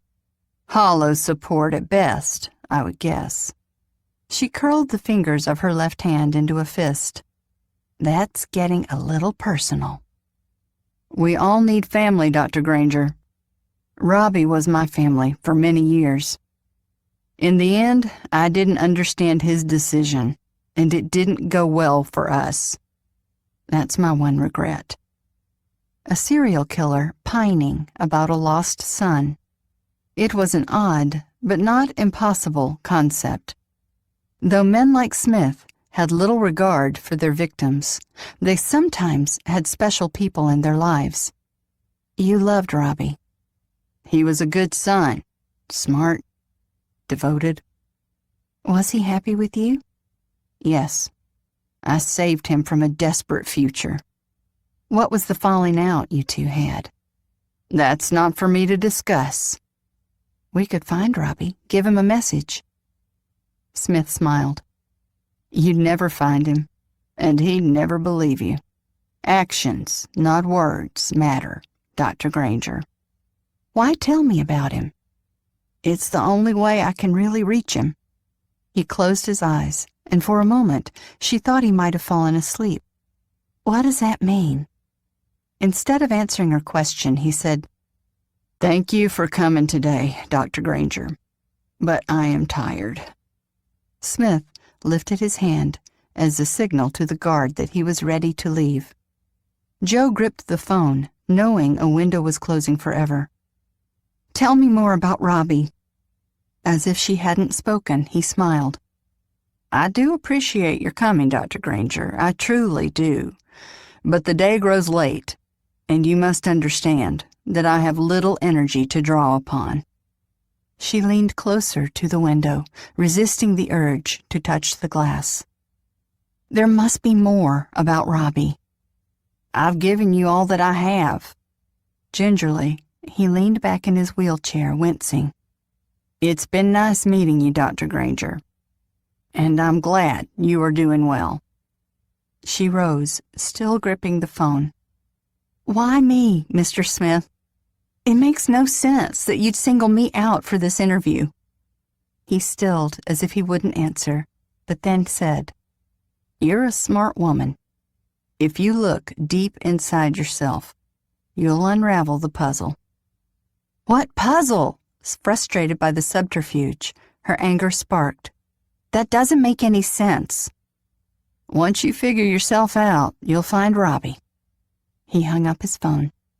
Joe pressed her phone to her ear, as if willing him to return, but without a backward glance, he left the interview room. For several seconds, Joe stood there, not sure what had happened. She hung up the phone and carefully brushed the creases from her skirt, as if somehow the action would also diminish her deep sense of unease. He likes rattling people. Brody stepped toward her, stopping behind her. Don't let him get to you. She faced him. I've interviewed my share of bad men. I can handle Smith. Really? How many bad guys have asked you to look deep inside yourself for the answers? None. Smith's question could have been a cheap manipulative trick, but it still troubled her for reasons she couldn't explain. What did he see? Feigning calm, she said, You'd be surprised what my interviewees have asked me. I can promise you they can be graphic. Brody frowned. Shouldn't you call someone about the information Smith gave us? Some of it could be genuine. He opened the door to the interview room and waited until she passed. Making a phone call is next on my list, Dr. Granger. She stared down the gray hallway, suddenly anxious to be out of this suffocating place. Smith had tapped into a deep worry she'd harbored for years. Of course, sure. His head tilted. You sure you're okay? She offered him a cool, polite smile. Why wouldn't I be?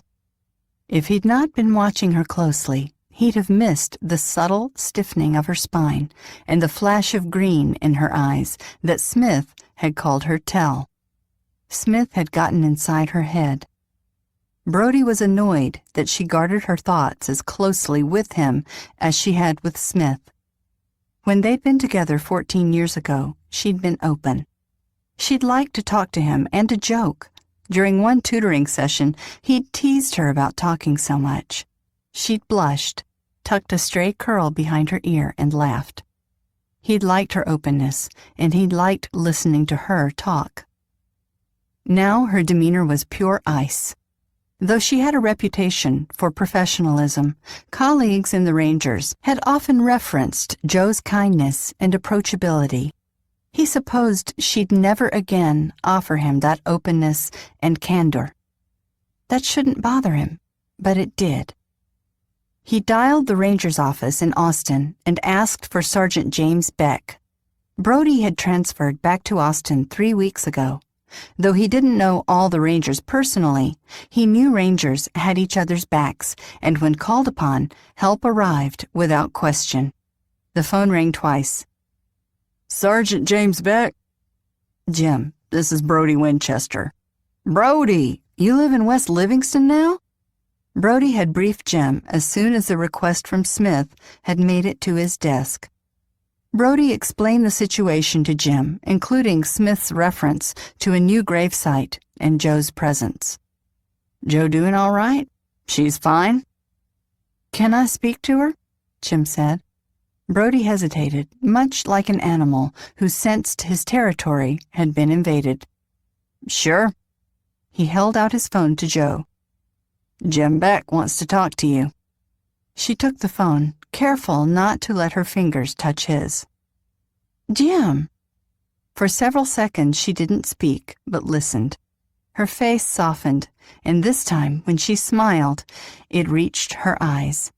Thanks. Great. No, I'm fine. Yes, I'm looking forward to it. See you then. Brody accepted the phone back, watching as she turned away from him.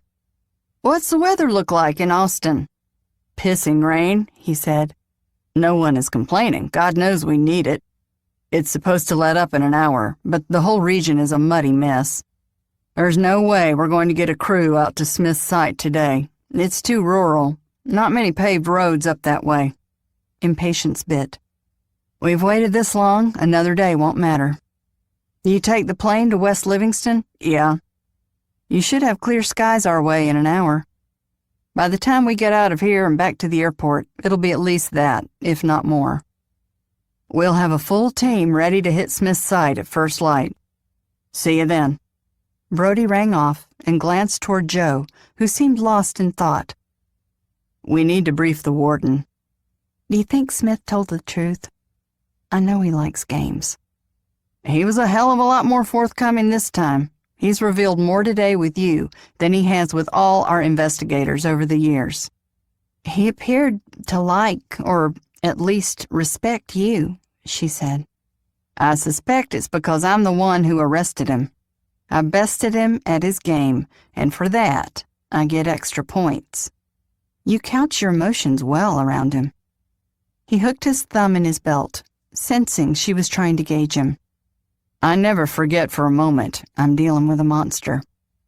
She pursed her lips, and he could almost hear the wheels in her brain grinding. I don't understand his last comment. The answers to finding a killer are in myself? Is he talking about my research? My work with the Rangers? Brody motioned to the guard, who opened the cell block's heavy door. I don't know, but remember, Smith is an expert at deception. If his goal was to knock me off balance, he's done it. No one walks away from an interview with him unscathed. Let's get out of here. He took her by the arm and led her away from the interview room. Minutes later, they were in Warden Maddox's office.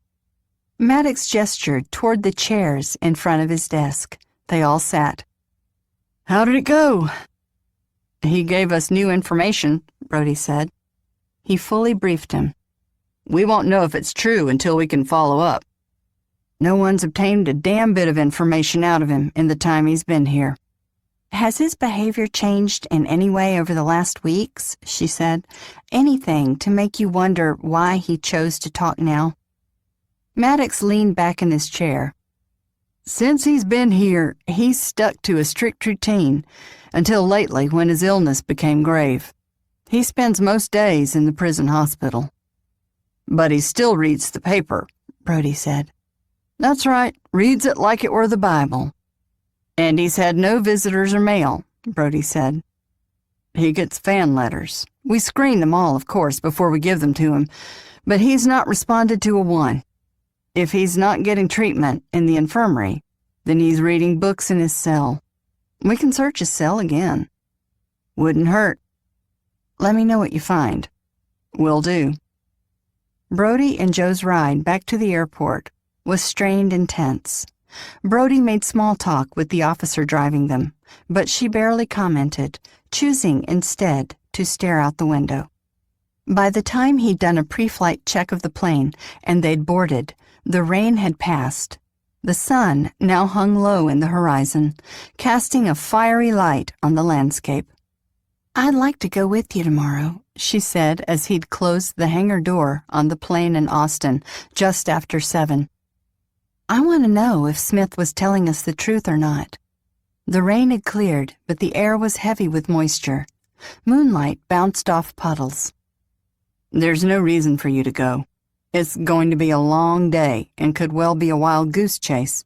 No sense wasting your time. It's my time to waste. I want to see with my own eyes. I'm happy to drive myself. Brody shook his head. Not a good idea. You can't keep me from going. He raised a brow. I sure as hell can. Hearing the steel behind the words, she retrenched. The guy summoned me there for a reason. I'm mixed up in this somehow, and I need to figure it out. She tightened her jaw. Come on, Brody, please. Please sounded as if it had been torn from her throat, but it accomplished her goal.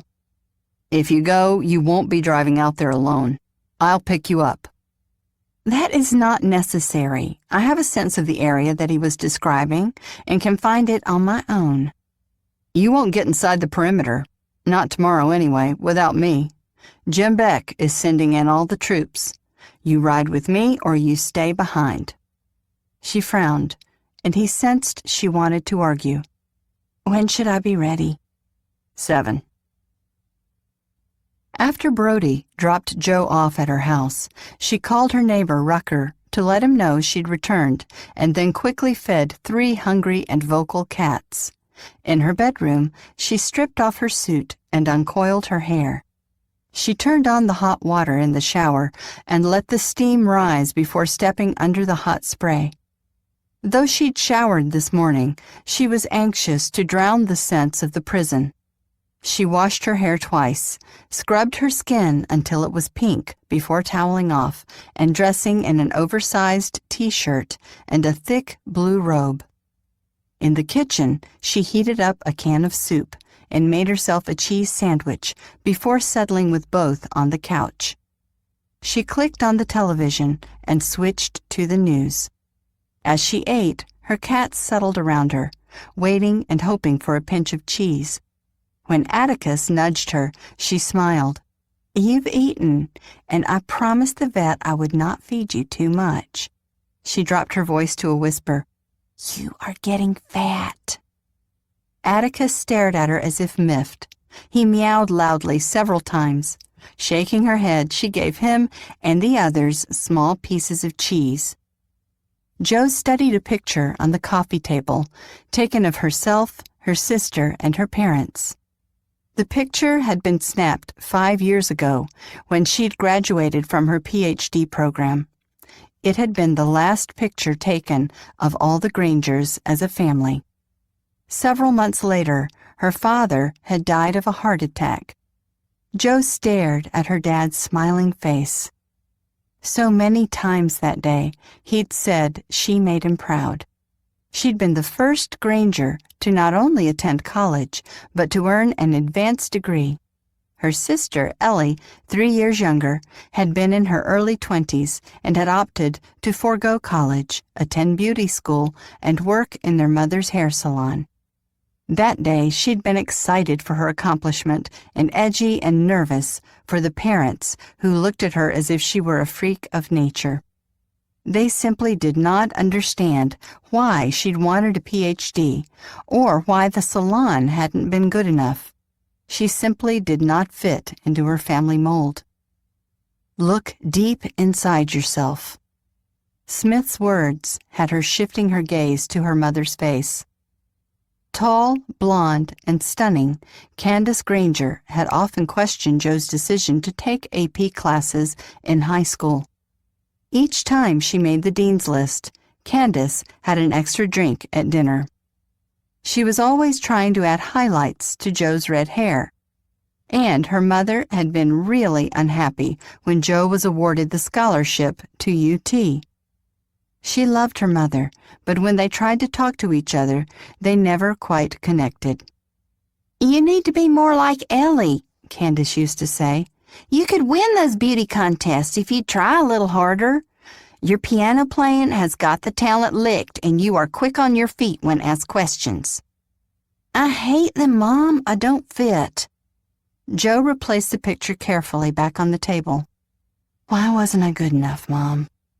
Joe considered calling her friend, Laura Church, but the two had only known each other a year, and Laura was in the final days of planning her wedding to Jim Beck. Joe considered calling her sister, Ellie, then rejected the idea. She didn't need the drama. Finally, she picked up the phone and dialed her mother's number. The phone rang once, twice, and by the fourth ring, the answering machine picked up. "This is Candace. Can't take your call right now, baby, but leave me your info and I'll get back to you." Joe closed her eyes and for an instant wondered what she should say to her mother. "Serial killer said to look deep inside myself. That's right, a serial killer.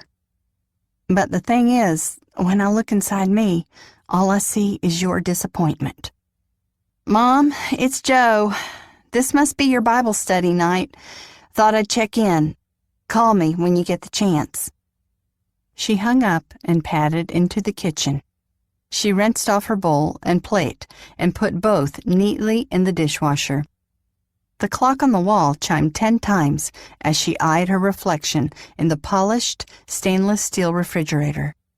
Red hair curled around her face, and without makeup, her freckles peppered her pale complexion. How did he know I never feel like I fit? How did he know? Brody hung his jacket on the back of his door and tossed his hat in the chair. As he rolled up his sleeves and loosened his tie, he stared at the collection of dusty boxes containing Harvey Lee Smith's case files. After Smith had been convicted, he'd packed up the files and moved on to the next case. There'd been unanswered questions, but there'd been other cases that needed his attention. As much as he'd wanted all the questions answered, he'd had to accept that cases rarely were completely wrapped up. He chose the box labeled number 1. When he'd boxed up the files after Smith's trial, he'd had a gut feeling that one day he'd double back around. There'd been no reason to give him cause, but he'd sensed Smith couldn't go to his grave silently. And Smith had not disappointed. Brody set the box on his desk and tossed the top aside. The first file contained every bit of biological information he'd amassed on Smith. Smith had been born in Texas to a father who was a long-haul driver and a mother who waitressed part-time. His parents had originally hailed from West Texas, but had settled in the Austin area when Smith, their only child, was a baby. By all accounts, his childhood had been normal. He'd done well in school, he'd played baseball, his parents held steady jobs and appeared to have a happy marriage. At 15, Smith's father died in an automobile accident. The father's sudden death had left mother and son financially ruined. They'd moved from their country farm to a city apartment. Harvey had been forced to quit school and work, so he drove trucks. The money had been good enough, and the two had gotten by. Smith continued to study and earned a GED. He'd also applied to Oklahoma University and been accepted. The boy's mother had died suddenly, and he'd been free to study full-time. The mother's untimely death had been a red flag to Brody, and he'd spent a good bit of time digging into her death. But the coroner's findings had been clear-cut. Mae Smith died of a heart attack. After graduation, he took a job as a substitute teacher. Several schools had wanted to hire Smith, but he'd refused all offers. He'd never married and seemed to be just another normal guy. Until the recent discovery of Smith's oldest kill. The first known victim had been Sandra Day, a 21-year-old waitress in Houston. According to Smith's statement later, he'd taken Day on a date, and instead of returning her at the end of the day, had kept her in his house for the next 3 months before he'd buried her alive. He'd not intended to bury her alive, but she'd fought him hard, landing a hard punch to his nose.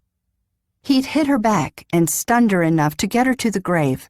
She was about covered with dirt when she'd startled awake and realized what was happening. Excited by her panic, he'd quickly covered her face with dirt.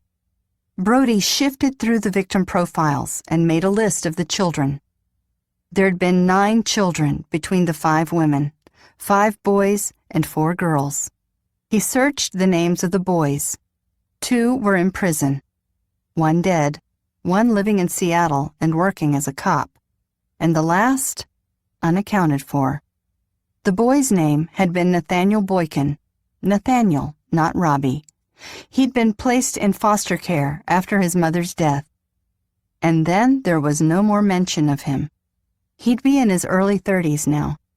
Brody typed up a request for social services and sent it out. Maybe he'd get lucky. Maybe Robbie still lurked somewhere in the system. Chapter 4. Sunday, April 7, 4:00 a.m. Jo woke up to the pitch black of night. Though she tried to coax herself back to sleep for at least another half hour, she was tossing and turning. Her active brain wouldn't be silenced. Sleep wasn't coming back her way anytime soon. Out of bed, she dressed in dark jeans, a dark turtleneck, and vigorously brushed her hair, hoping to smooth out at least some of the curls and tangles. When her hair refused reason, she coiled it back in her customary bun and pinned it in place. Knowing she'd be going to the crime scene, she took time applying her makeup as if it were a business day. Since she'd been a small child, her mother had talked about the importance of makeup. A smart lady looks her best all the time.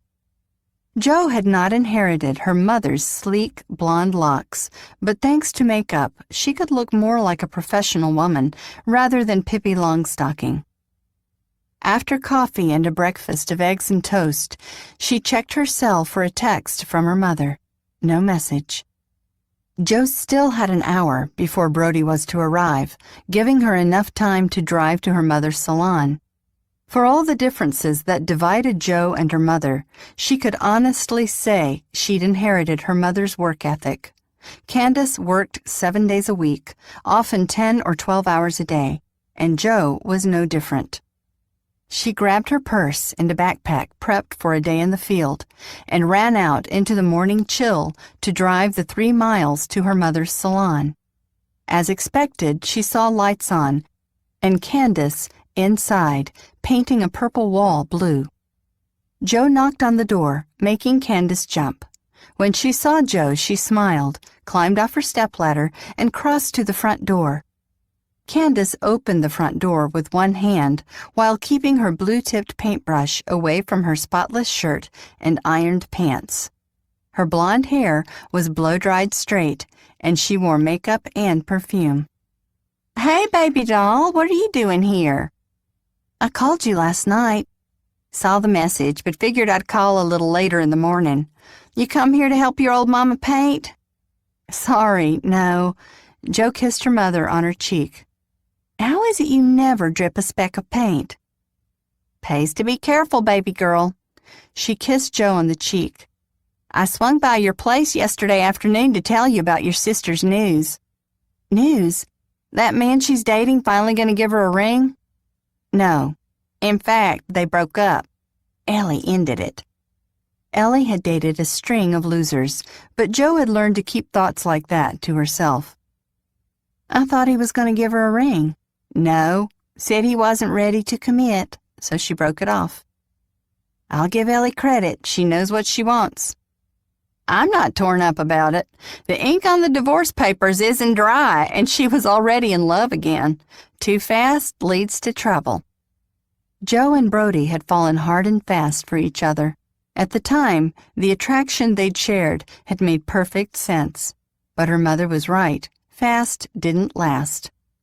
"As long as she's not knocked up, she'll move on fine." Jo winced. Her mother cocked her brow. "You better than anybody should agree."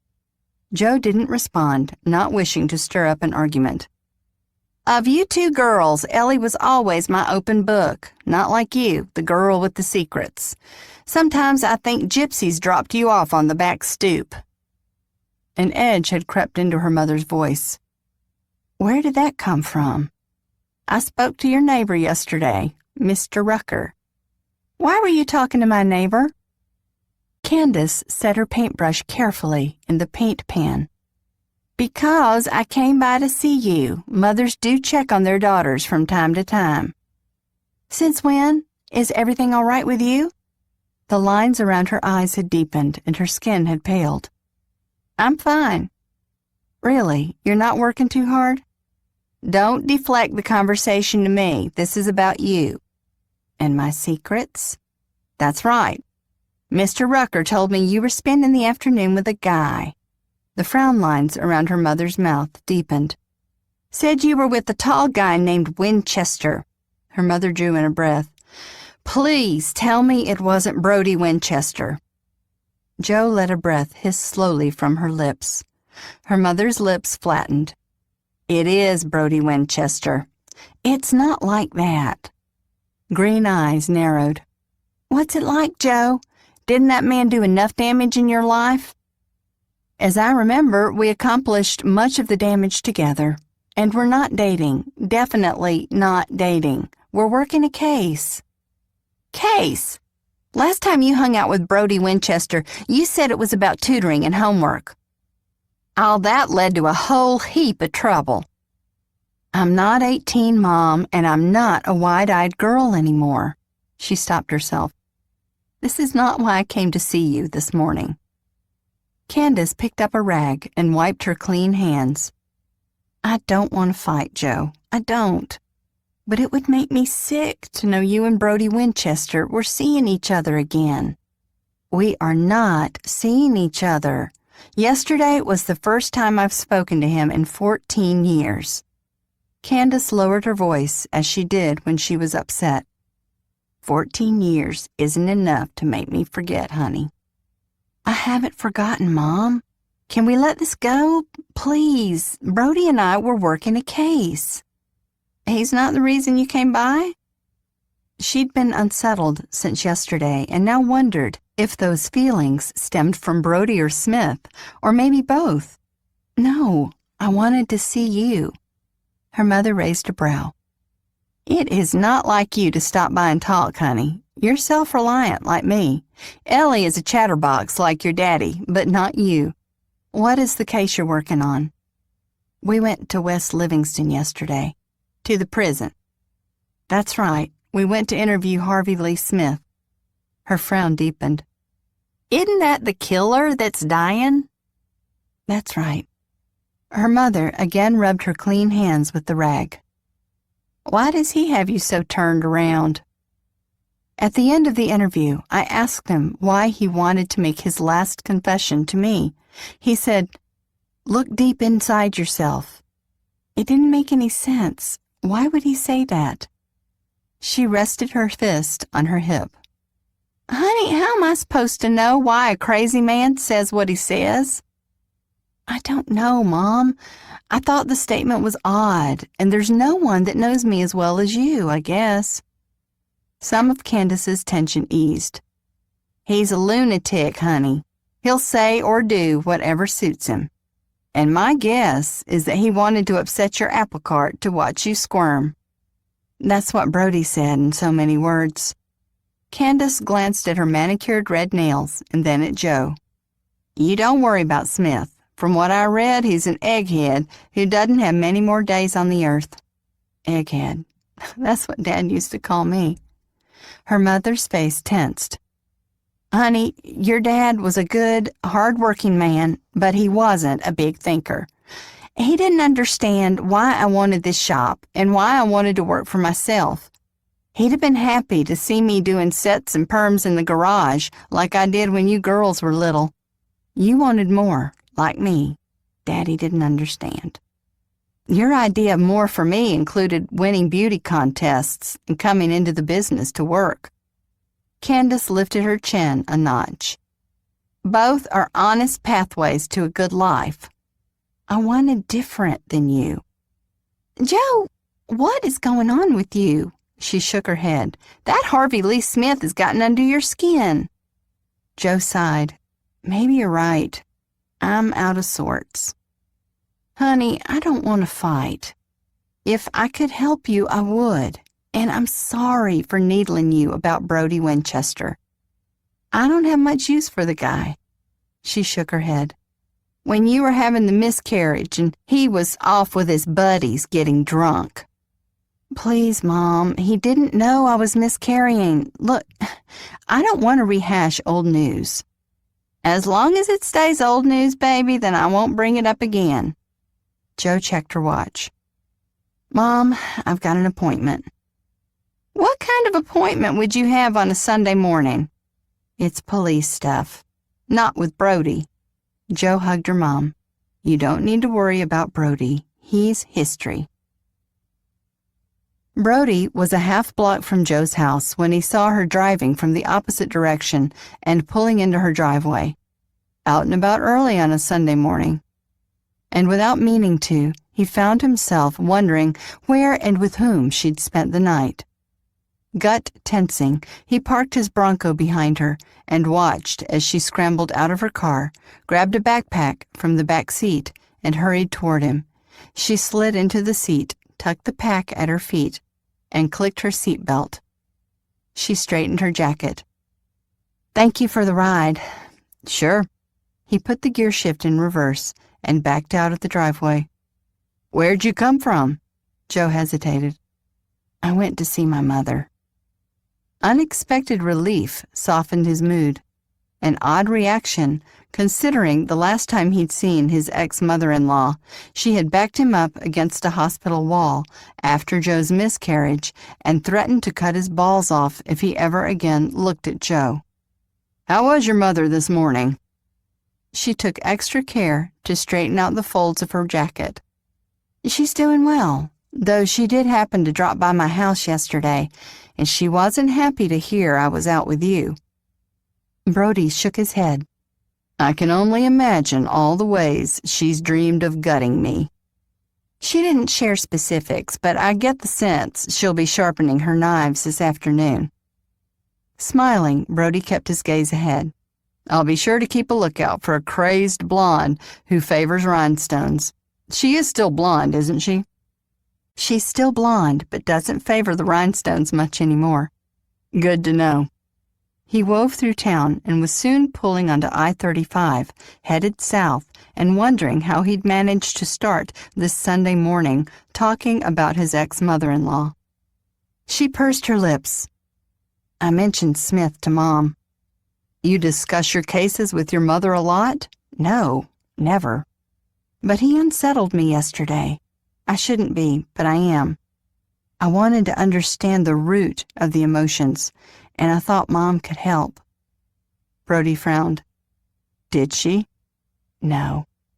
After a brief silence, he said, I spent the better part of the night trying to figure out your exchange with Smith. She twisted in her seat toward him.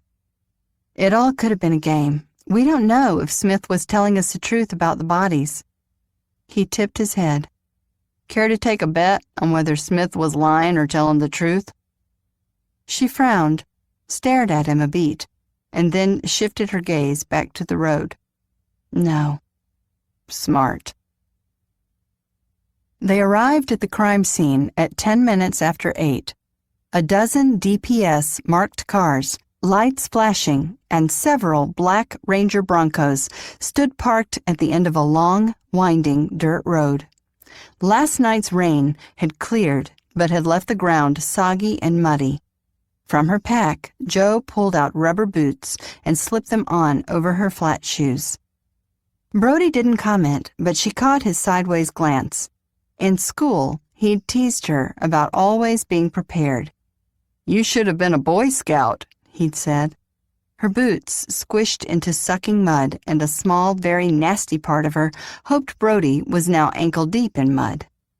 Closing the car door, she hefted her backpack on her shoulder and moved around the side of the car to meet Rangers Jim Beck and Rick Santos. Jim Beck was tall, muscular, with dark hair. Santos was as tall but his build leaner. Like Brody, both men wore the customary khakis, sport jacket, tie, and cowboy boots with their white Stetsons. Her smile was genuine as she extended her hand to both Jim and Santos. Not such a great way to start a day. Jim shrugged and sipped from a black travel mug. "If Smith was telling the truth, it will be worth it." Santos yawned, covering his mouth with the back of his hand. "More sleep would have been mighty welcome, but I reckon it's not so bad." Brody stood by Jo, extending his hand to the Rangers. The three had never been assigned to the same office until a couple of weeks ago, but a ranger's jurisdiction often crossed county lines into another territory. They'd all worked together on several cases, most recently an Austin kidnapping that ended with the suspect's arrest in Houston. There is no record of Smith owning this land. However, the registered owner is a corporation which, after some digging, offered the name Tate Jones. We drill down a little deeper. I bet we find a link to Smith, but it explains why this property never popped up on our radar during the investigation. Beck frowned. I wonder what other corporations he's set up and used as a front to buy property. Brody stared at the wide-open land around them. I hate to think. He shifted his attention back to the Rangers. According to Smith, the bodies would be near what's left of that barn. Are the guys here with the ground-penetrating radar? A truck rolled down the long road, kicking up mud. The vehicle parked behind Brody's car, and two men in jumpsuits emerged. Speak of the devil, Jim said. Shouldn't be long before they're set up and ready to go. A wind blew across the flat, scrubby land, and Jo burrowed deeper into her jacket. She'd intended to make a thermos of coffee, but had not expected Brody to be in her driveway early. She rubbed her hands together. You and Laura ready for the big day? T-minus 6 days and counting. Jim grinned. About as ready as you can get. She's been so busy shooting pictures for a new summer exhibit that she's barely taken time for the fitting. I've seen the dress, and it fits her perfectly. She'll be stunning. Pride burned in Jim's gaze. I've not one bit of doubt. I hear you're getting together with her and Cassidy tonight. She'd totally forgotten. Damn. That's right, 7, a vegetarian cantina in Austin. Try not to get too wild and crazy at this bachelorette party. It's not me you have to worry about, Jo said. It's Cassidy. And I'm counting on you to be the level-headed one that says no. Laura's too nice. I promise. The forensics techs unloaded the ground-penetrating radar, which looked much like a push mower with large wheels and a computer screen mounted on the handle. At first, progress was slow-going, guiding the device through the muck, but the technicians soon had the machine past the line of police cars and work their way toward what remained of the barn. Brody and the Rangers moved closer to the search site. Jo straightened, trying to work the kinks from her back. As much as she wanted peace for the victims' families, a big part of her hoped Smith had been lying. Logic suggested that the summons to West Livingston, the lies about the graves, and all his mind games were intended to stir trouble for trouble's sake. The slow and meticulous process of pushing the GPR in a grid-like fashion began, and Joe was left with the Rangers to stand and watch the process. The barn had all but collapsed on itself. Those stubborn chips of red paint still clung to grayed and weather-ravaged boards that lay in a heap on the ground. Tall weeds peppered the land around the barn's old footprint and had woven their way up through the boards. In 5 years, there'd be no trace of the place. Across the field, Brody stood, his hands on his hips, as he watched the technicians work. Her mother would call her a fool for saying this, but she could see that he'd changed in 14 years. He wasn't the swaggering baseball player with a quick story or a joke. He was a serious man. Hard to be a Marine and a Ranger, witness what they did, and not grow up. He'd been the lead for the human trafficking case last year. She'd watched the news, and camera crews caught a glimpse of Brody leading a 12-year-old girl out of a storage shed. The girl had been crying and filthy, covered in weeks of grime, and she'd been wearing Brody's jacket. He'd had his arm draped protectively around her thin shoulders, as a father would his own child. She never stopped to ask him if he was married now. He wasn't wearing a wedding band, but many cops didn't. The less the bad guys knew about you, the better. Picturing him with a wife and children sent a flush of embarrassment racing up her neck and face. He'd been frozen in time for her these last 14 years.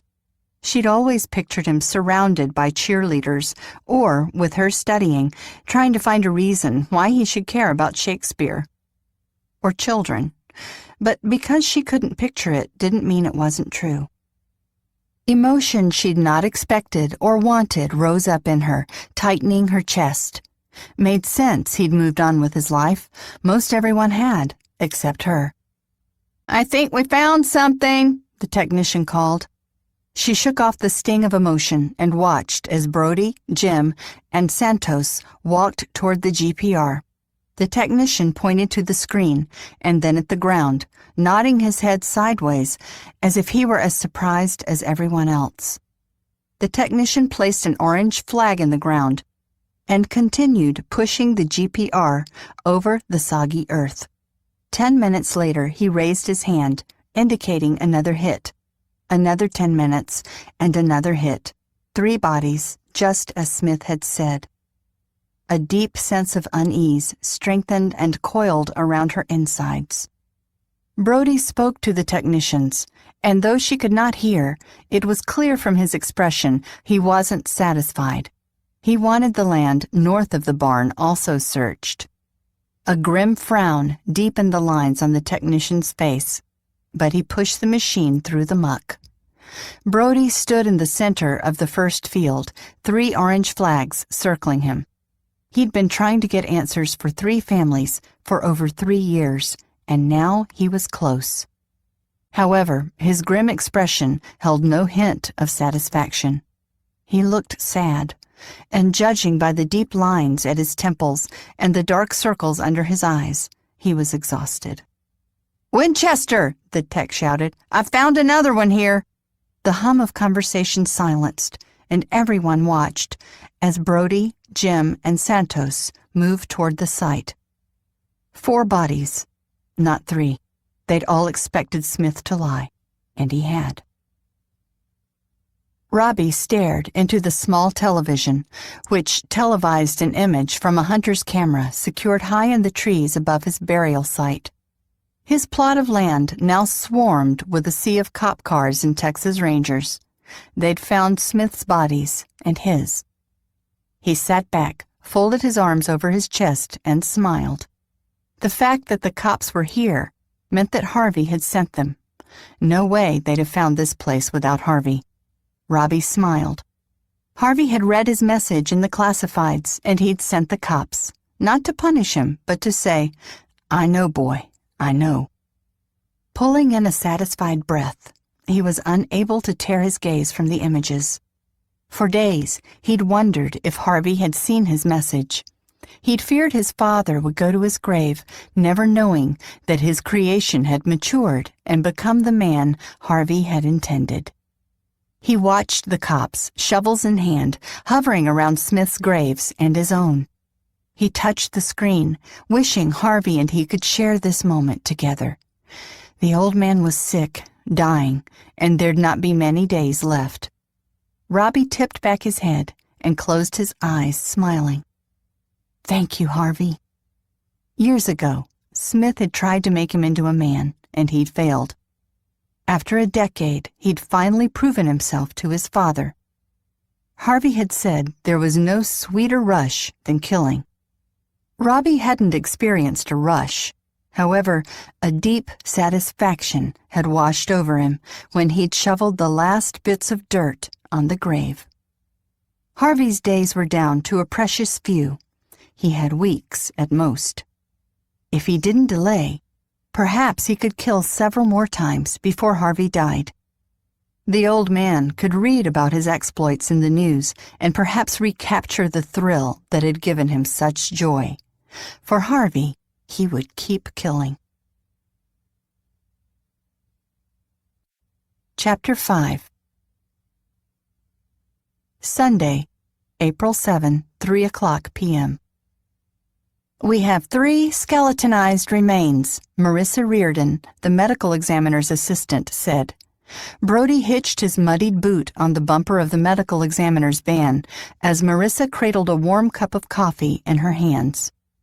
Petite, and in her early 30s, she wore her long dark hair tied back in a ponytail.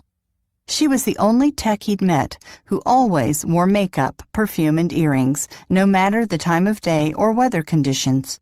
Jokes, painting her as a debutante, made her laugh, but when she was on the job, it was all about business. Brody leaned in. "Just as we expected. There will have to be lots of testing at the lab when we get the remains back, but they've been in the ground a long time. You said Smith was arrested 3 years ago?" "That's right." She sipped her coffee. "That would fit the initial findings here." "Can you identify them?" "Seeing as you have 3 victims that were never accounted for, it will be easy enough to match dental records. And if we don't have those records, we might be able to pull DNA from teeth or bones." "One of the victims suffered a fractured femur when she was 8. Marissa shrugged. "An X-ray can also assist with identification." A grim sense of satisfaction worked its way through his tense muscles, as it did after a grueling workout. "You haven't discussed the 4th victim." A sigh shuddered through her body as she stared at the grave she'd yet to unearth. "That's why I decided to take a quick break. I'm tired, and I want to be on my game when we excavate the 4th victim." "What do you mean?" "GPR suggests those remains aren't old. It indicated the presence of flesh." "Flesh? That can't be right." "I excavated part of the skull." Cradling her coffee in both hands, she took a sip. "From what I can tell, the deceased hasn't been in the ground much more than a week." "What?" "Your 4th victim couldn't have been killed by Smith unless he found a way to sneak in and out of prison without anyone noticing." Brody's frown deepened. Smith had mentioned an apprentice, Robbie.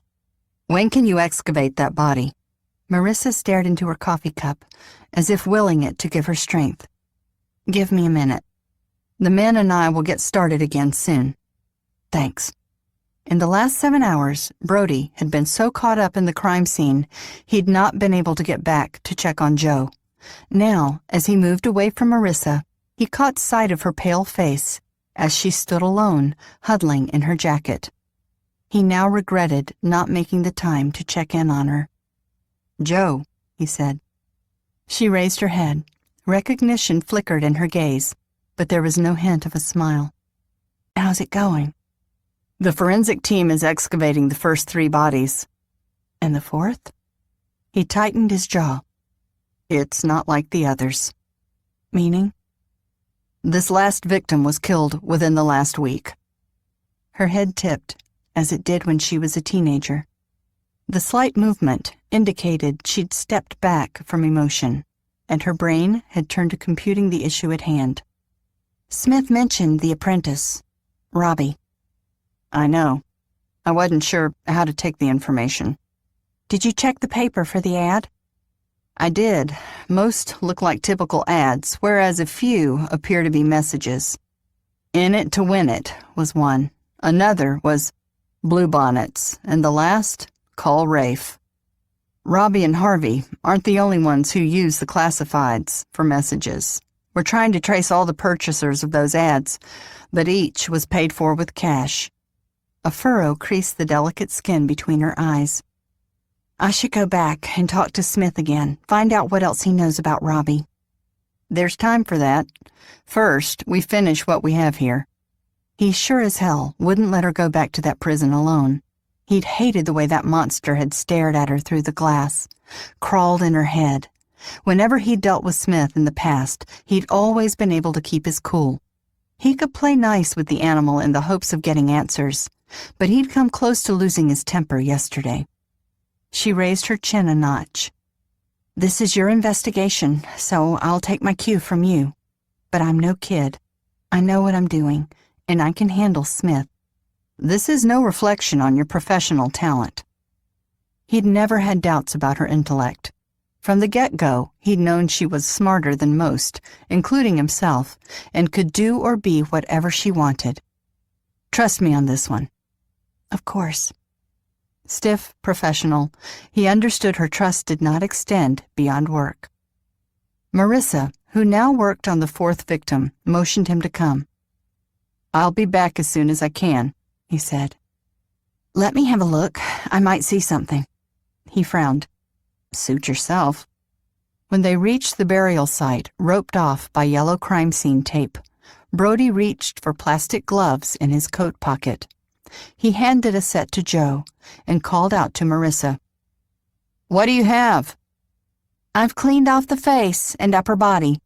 She rose and stepped aside as a forensic technician snapped digital pictures. But it's clear she was young. I think her hair was blonde. It's so caked with dirt now. She hesitated. I'm going to let the medical examiner do the cleaning. I don't want to disturb any evidence. Brody raised the tape for Joe, and the two ducked under. Immediately, the heavy scent of death rose foul and putrid from the ground. He'd smelled it enough times and knew he could handle it. He knelt beside the body and stared at the dirt-caked face of the victim, a woman, no more than 30. Likely blonde hair, high, sunken cheekbones. The expression frozen on her face telegraphed panic. This close, the odors were thick and heavy. Smith buried his victims alive, Brody said. Was she buried alive? Marissa shook her head. I don't know. There is substantial dirt in her mouth and nose, but the medical examiner will have to open her up. Dr. Granger, Brody said without glancing back. Any thoughts? Slowly, she knelt beside him and cleared her throat. She lifted her hand to her nose. Can you remove more of the dirt? Marissa nodded and with a small brush slowly brushed away the dirt. A half hour later, the victim's clothed torso was exposed. Joe cleared her throat, raised her hand to her nose. Smith abused his victims physically and tied the victims' hands at their sides so they couldn't claw free of the dirt. This victim's bindings are consistent with Smith, but there is no bruising on her face. She swallowed. Marissa cocked her head. Dr. Granger, this is your first crime scene? She moistened her lips. Seen my share of crime scene pictures, but this is my first active scene. Joe's face had paled to a pasty white. Her lips were drawn tight. She looked like she wanted to throw up. Shit, he'd assumed she'd been to crime scenes. You okay? Fire spit from her eyes. I'm fine. Marissa cocked a brow, a hint of amusement in her eyes. The first murder scene is always roughest. I threw up when I saw my first dead body. Joe moistened her lips again and stood, as if the mention of getting sick unsettled her even more. She backed up, creating distance between her and the body. I'm fine. The strong, putrid scent of death rose up as Brody stood and took Joe's elbow in hand. She looked as if she'd topple over. "Let's step back and let Marissa finish her work." Joe resisted. "I need to observe. There could be valuable observations I'll miss if I'm not here." "They're taping it all. We can check it out later." "Seriously, Joe," Marissa said, "don't get sick on my scene." Persuaded by the logic, Joe ducked back under the tape and walked stiffly away. "She's going to be sick," Marissa said. Brody was already turning to follow Joe. "I know." Put one foot in front of the other. 1, 2, 3. Joe counted the steps, grateful for each new one that put more distance between her, the body, coiling smells, and the cops that would never let her forget this day if she threw up in front of them. She made it beyond the line of cars and behind a bush before she lost control and vomited. Thankfully, she'd had little to eat today, but humiliation burned as her body took over control, leaving her helpless. When her stomach was empty, she wiped her lips with the back of her hand and straightened. Damn it! At least she'd managed this humiliation in private. She turned to find Brody standing several feet from her, a fresh water bottle in hand. Heat rose over her face. Shit, shit, shit. Why couldn't he have left her alone? He knew she was sick, just like Brody to push. He held out the bottle to her. "Don't drink it. Rinse your mouth out." She accepted the bottle. "Thanks." Carefully, she unscrewed the top and took a small sip. However, the idea of spitting in front of Brody bothered her more than her upset stomach. She swallowed and instantly regretted. She turned and vomited again. Drawing in an irritated, shaky breath, she straightened. This time she took a sip, but after swishing it in her mouth, spit. "You always were stubborn," he said. "Hard-headed was the word you used." He smiled as if a memory drifted out of the shadows. "You'd been trying to teach me a poem." "Thematic construction." A dark brow cocked. "I didn't want to learn, and you refused to sign the sheet releasing me to play ball until I did." She moistened her lips, wondering if she could find a ginger ale. "You learned it." "Forgot it as soon as I took the test." "But you earned a C- on the test." "Enough to play ball." "I'm surprised you remember." "I should be saying that to you. I'm the one with the great memory. Mind full of trivia, you once said." They stood poised at memory lane, ready to travel. Mentally, she stepped back as she raised her water bottle, pointing to the scene. "Sorry about that. I thought I could handle it." "I should have asked you if you'd been to a crime scene before. I assumed you had." She'd foolishly assumed that the hundreds of gruesome crime scene photos she'd seen were enough prep for real life. "Like I told Marissa, I've seen lots of pictures." Brody eased his hat back with the edge of his finger. "It's the smell that got me the first time." "You threw up?" "Hell no." "Oh," he chuckled. "Don't take it so personally. Not everyone has a cast-iron stomach like me." "Right. Damn, why couldn't she have kept it together?" "Why don't I take you home?" Her fingers tensed around the bottle. "Absolutely not. You're working." He shook his head. "You've been out here for over 7 hours." "As have you and everyone else." "We're used to it. You're not. Call it a day, Joe." Brody's kindness flew in the face of angry memories she carried of him for too many years. But if she dug deep enough, she remembered that Brody could be nice when it suited. When he'd needed to pass the English exam, he'd called her freckles cute. When he needed his paper edited, he'd called her brilliant. When he'd wanted sex, he'd talked about her hot body. He was past writing college papers and taking tests now, and considering he'd watched her get sick, she doubted he had sex on his mind. But he wanted insight into this killer, and though she had a weak stomach, she read people especially well. She scraped her thumbnail against the water bottle's label. "I'm used to working long hours." Amusement lightened his gaze and eased some of his stiff formality. "Inside, behind a desk, different when it's cold and smells like death." She raised the water bottle to her lips, thought better of another sip, and recapped it.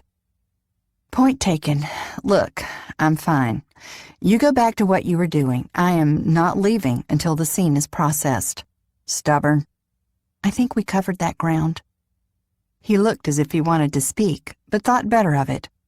Take it easy. Her stomach was settling. I'd also like another look at the body. Brody raised a brow.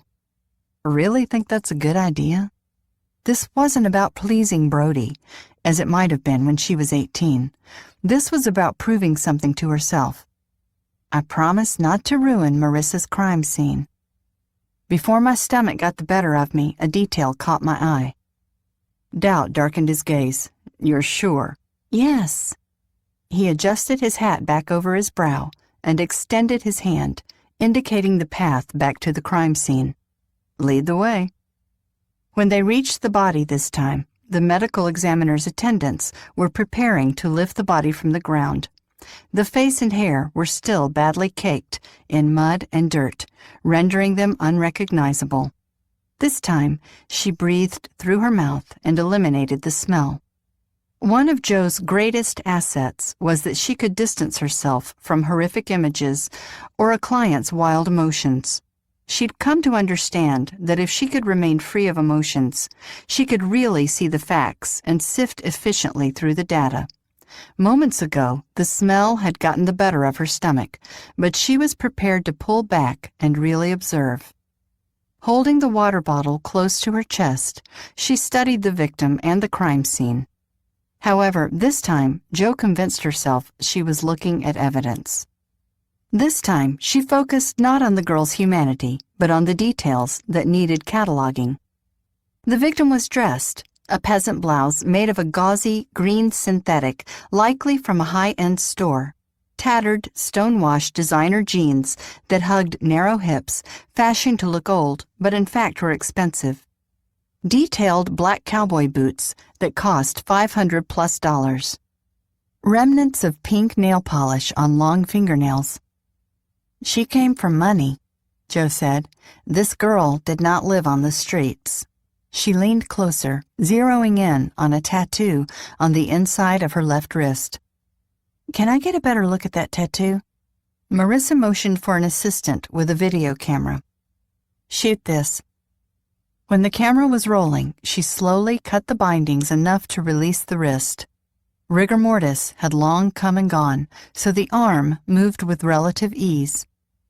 Though the skin had darkened and slipped, it was possible to make out a butterfly tattoo. Jo's eyes narrowed. At first, with the decomposition, she wasn't sure, but the longer she stared at the image, the more certain she became. I've seen it before. Where? Brody said. I volunteered to help find a missing girl. She studied the girl's pale face, forever frozen in panic and fear. She couldn't imagine what it felt like to have the earth crushing the air from your lungs. We were looking for a girl named Krista Bogart, 22 years old. Went missing about a month ago. A local businessman started the Find Krista campaign. Brody frowned. You're sure? I'm sure Krista had a butterfly tattoo. If you can clean her up, maybe get prints, you might be able to confirm this is Krista. We'll get on that ASAP.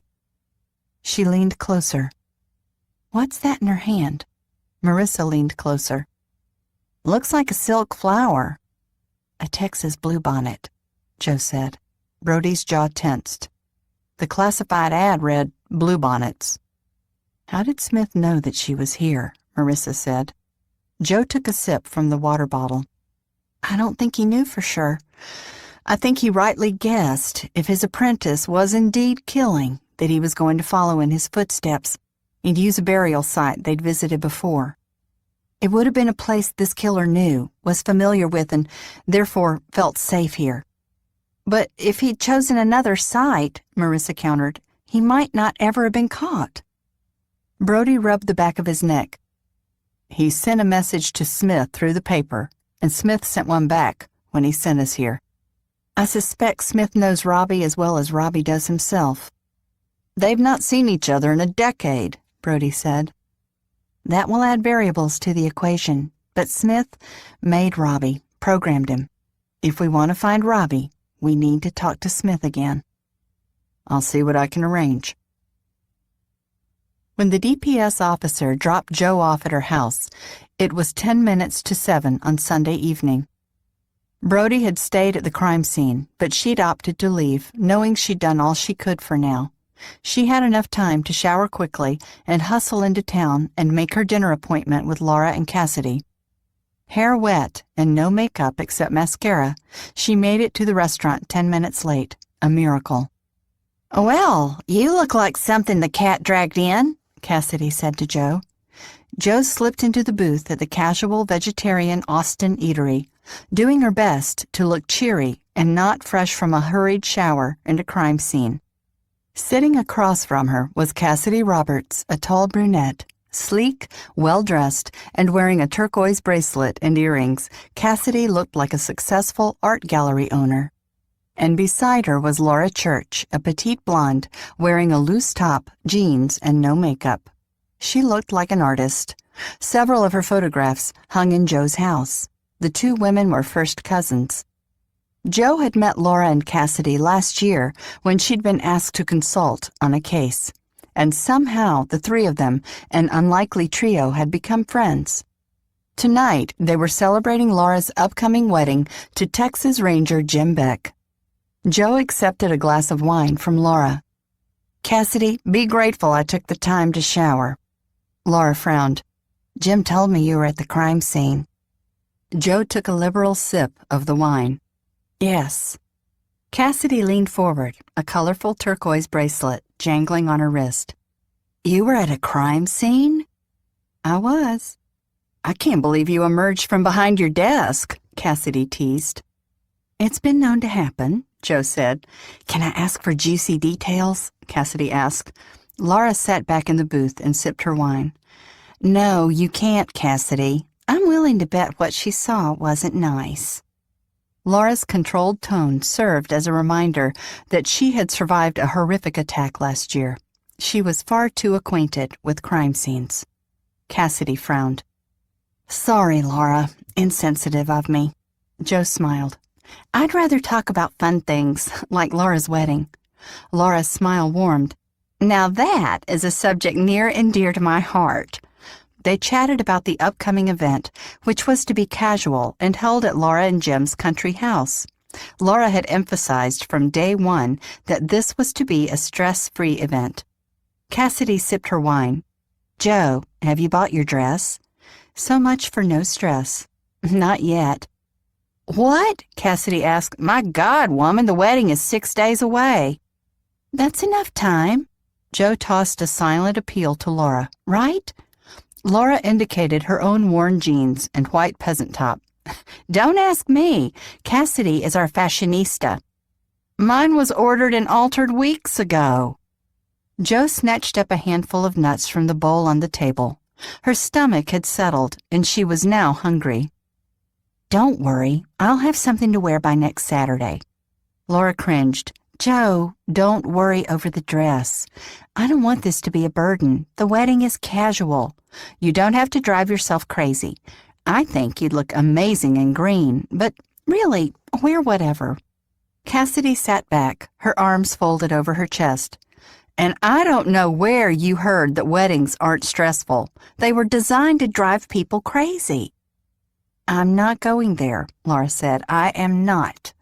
Cassidy pushed long fingers through her dark hair. "Well, Jo will be if she thinks she'll find a dress in less than a week." "She can wear whatever she wants," Laura said. "Now can we talk about food? I haven't eaten since breakfast, and I am starving."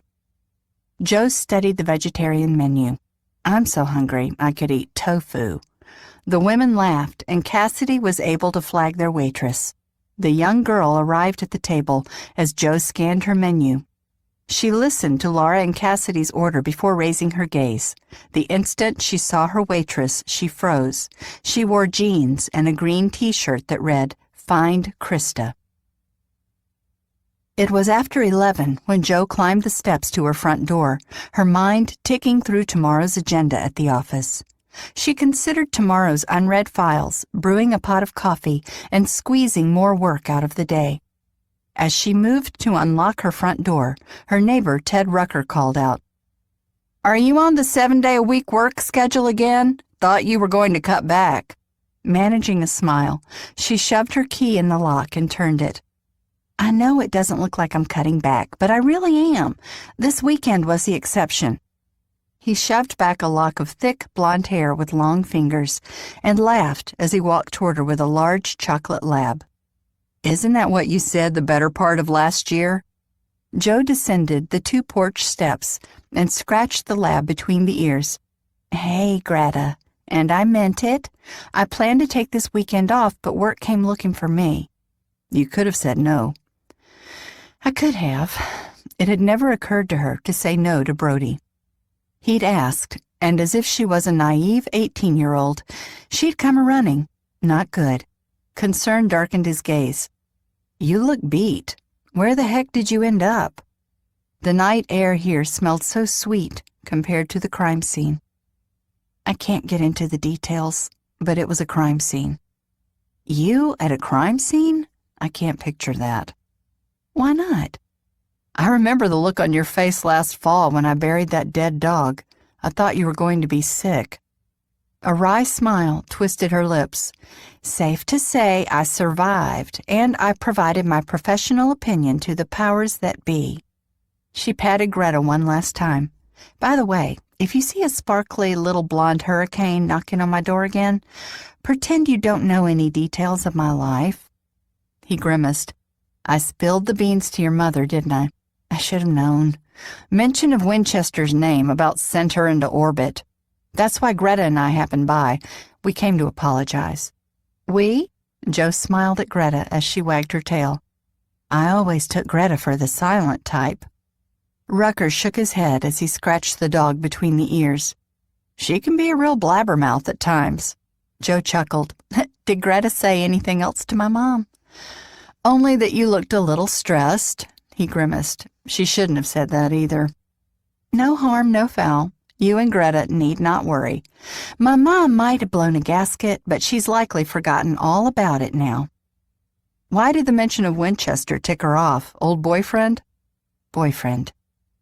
She and Brody had gone straight from one strong sexual attraction to married. They'd never really dated, and she'd certainly never called him her boyfriend. "Yeah, sort of like that." He leaned close, as if they were co-conspirators. "No relationship between you two now?" "God, no." "That mean you're gonna finally stop breaking Greta's heart and go on a date with me?" "Last time we talked, it was coffee. Greta says I needed to man up and offer dinner. She says there's gotta be a night when you're not working or chasing that group of teen girls." She'd been avoiding Rucker's dates for months, using her busy life as an excuse, but now she wondered why she'd been putting him off. Her mother had attributed her monastic life to Brody. How many times had she heard, "He ruined you for all other men"? That was, of course, not true. She had dated other men, but in the last couple of years, she'd been so busy she'd not made time for dating. Brody was a professional colleague at best. She studied Rucker's smiling face, noting it was a nice change from Brody's perpetual scowl, which she'd seen a lot of in the last 24 hours. "Rucker, I'm slammed this week, and I've a wedding to attend on Saturday, but I am open weekend after next. We can grab dinner downtown." He grinned. "It's a date." Chapter 6. Monday, April 8, 5:00 a.m. Brody awoke early, the clock on the nightstand glaring in red back at him. He shoved a hand through his hair and swung his legs over the side of the bed. Around him, he surveyed the unpacked boxes, dirty clothes piled on the floor, and collection of pictures that leaned in a neat stack against the wall. He'd made the move to Austin from Houston 3 weeks ago after an unexpected transfer had landed on his desk. In the last 3 years, the Rangers had bounced him all the way from El Paso to Brownsville. Most times, when he settled in a new place, he unpacked immediately. He liked order. But this go-around, he'd not found the time to organize his apartment. The chaos grated on his nerves, but non-stop action at the office had stolen all his time. He'd rolled off the mattress, still sitting beside the bed frame he'd not assembled, and grabbed clothes he'd managed to pick up from the dry cleaners Saturday morning. A hot shower went a long way to making him feel human before he dressed. At his dresser, he picked up his gun, cell phone, and badge before he moved into the kitchen. He didn't have many groceries, but had managed to pick up coffee and bagels. He rinsed out the mug he'd used yesterday, snagged a bagel, and headed to his car. The drive into Austin took less than 20 minutes. However, this morning, instead of heading to the office, he drove toward the medical examiner's office, grateful to miss morning rush hour traffic. Sitting at a stoplight, he shrugged his shoulders, working the kinks from his neck and back. Fixing the damn bed had to be priority number one as soon as he had a spare minute. As a ranger, he'd spent enough time sleeping in bad motel beds, cars, and bedrolls in an open field. When he'd been younger, his body had been more forgiving. It took the abuse he tossed its way. Not so much anymore. He needed to get his bed together and get his routine back. His folks lived in Austin, and they had offered to put his place together or lend him their spare room, but he'd declined. Lord knows they'd not deny him. Hell, they'd jump through lots of hoops to get him raised and educated, but going back to that wasn't right. When he'd been in Joe's house, he'd been struck by the home's comfort. Not fussy, high-priced furniture, but comfortable and clean. Her walls had been lined with bookshelves stocked full of well-creased books. Joe had always loved her books, even in college. When he'd first come into the tutoring center, she'd been sitting in one chair, feet propped in another, reading. It had been a book on math theories. He'd known instantly he was out of his league. But that message hadn't reached his dick. From the moment she'd first explained that mumbo-jumbo English literature, his Johnson had pulsed hard. She was pretty, but not a stunningly beautiful woman, not like the cheerleaders and sorority girls who hung around the team. She'd worn no makeup, a gauzy peasant top that silhouetted full breasts while hiding a narrow waist, and god-awful shoes old women favored. And yet his boner made it damn near impossible to think. He'd figured all the crap that had crowded between them 14 years ago would have tempered his reaction to her, but when he'd seen her climbing on that damn wall, he'd been right back in the past, dumbfounded and rock hard. Shit. Better to let that one go, son. You scorched that bridge a long time ago. A horn beeped. Brody spotted the green light and punched the gas. Minutes later, he reached the medical examiner's office.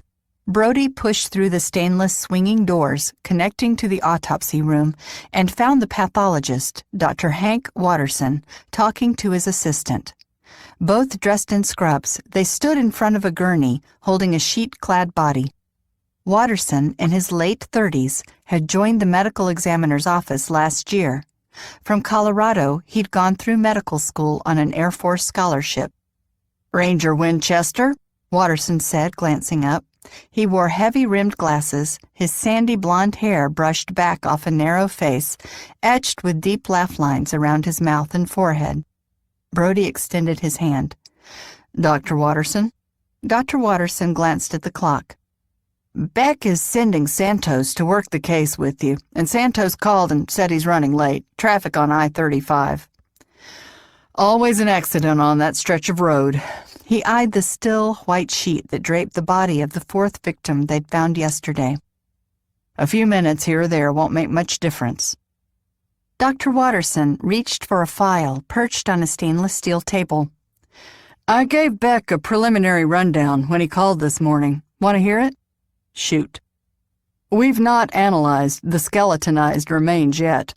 We're waiting on dental records and x-rays, but I hope to get those in a day or two."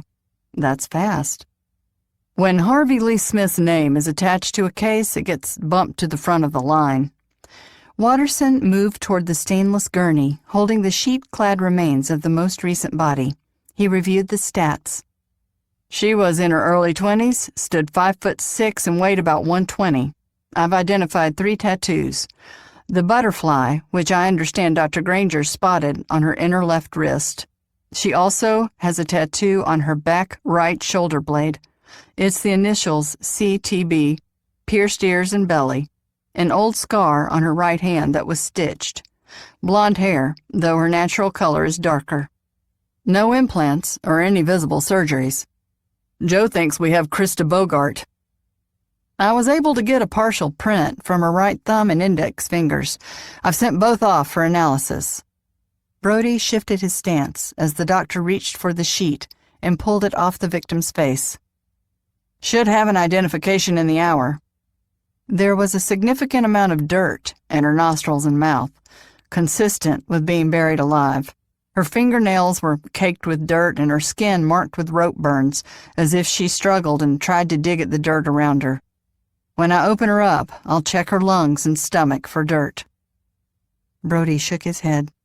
Hell of a way to die. She was not sexually assaulted, no vaginal bruising, no semen, no foreign DNA on her body. She was missing for several weeks before she died. Yes, but whoever had her did not assault her physically. The doors to the autopsy room opened to a frowning Santos. Traffic is a bitch this morning. That's what you get for living in San Antonio, Brody said. I'd be up in Austin, but my sister Maria is a senior in high school. Don't want to uproot her. She lives with you?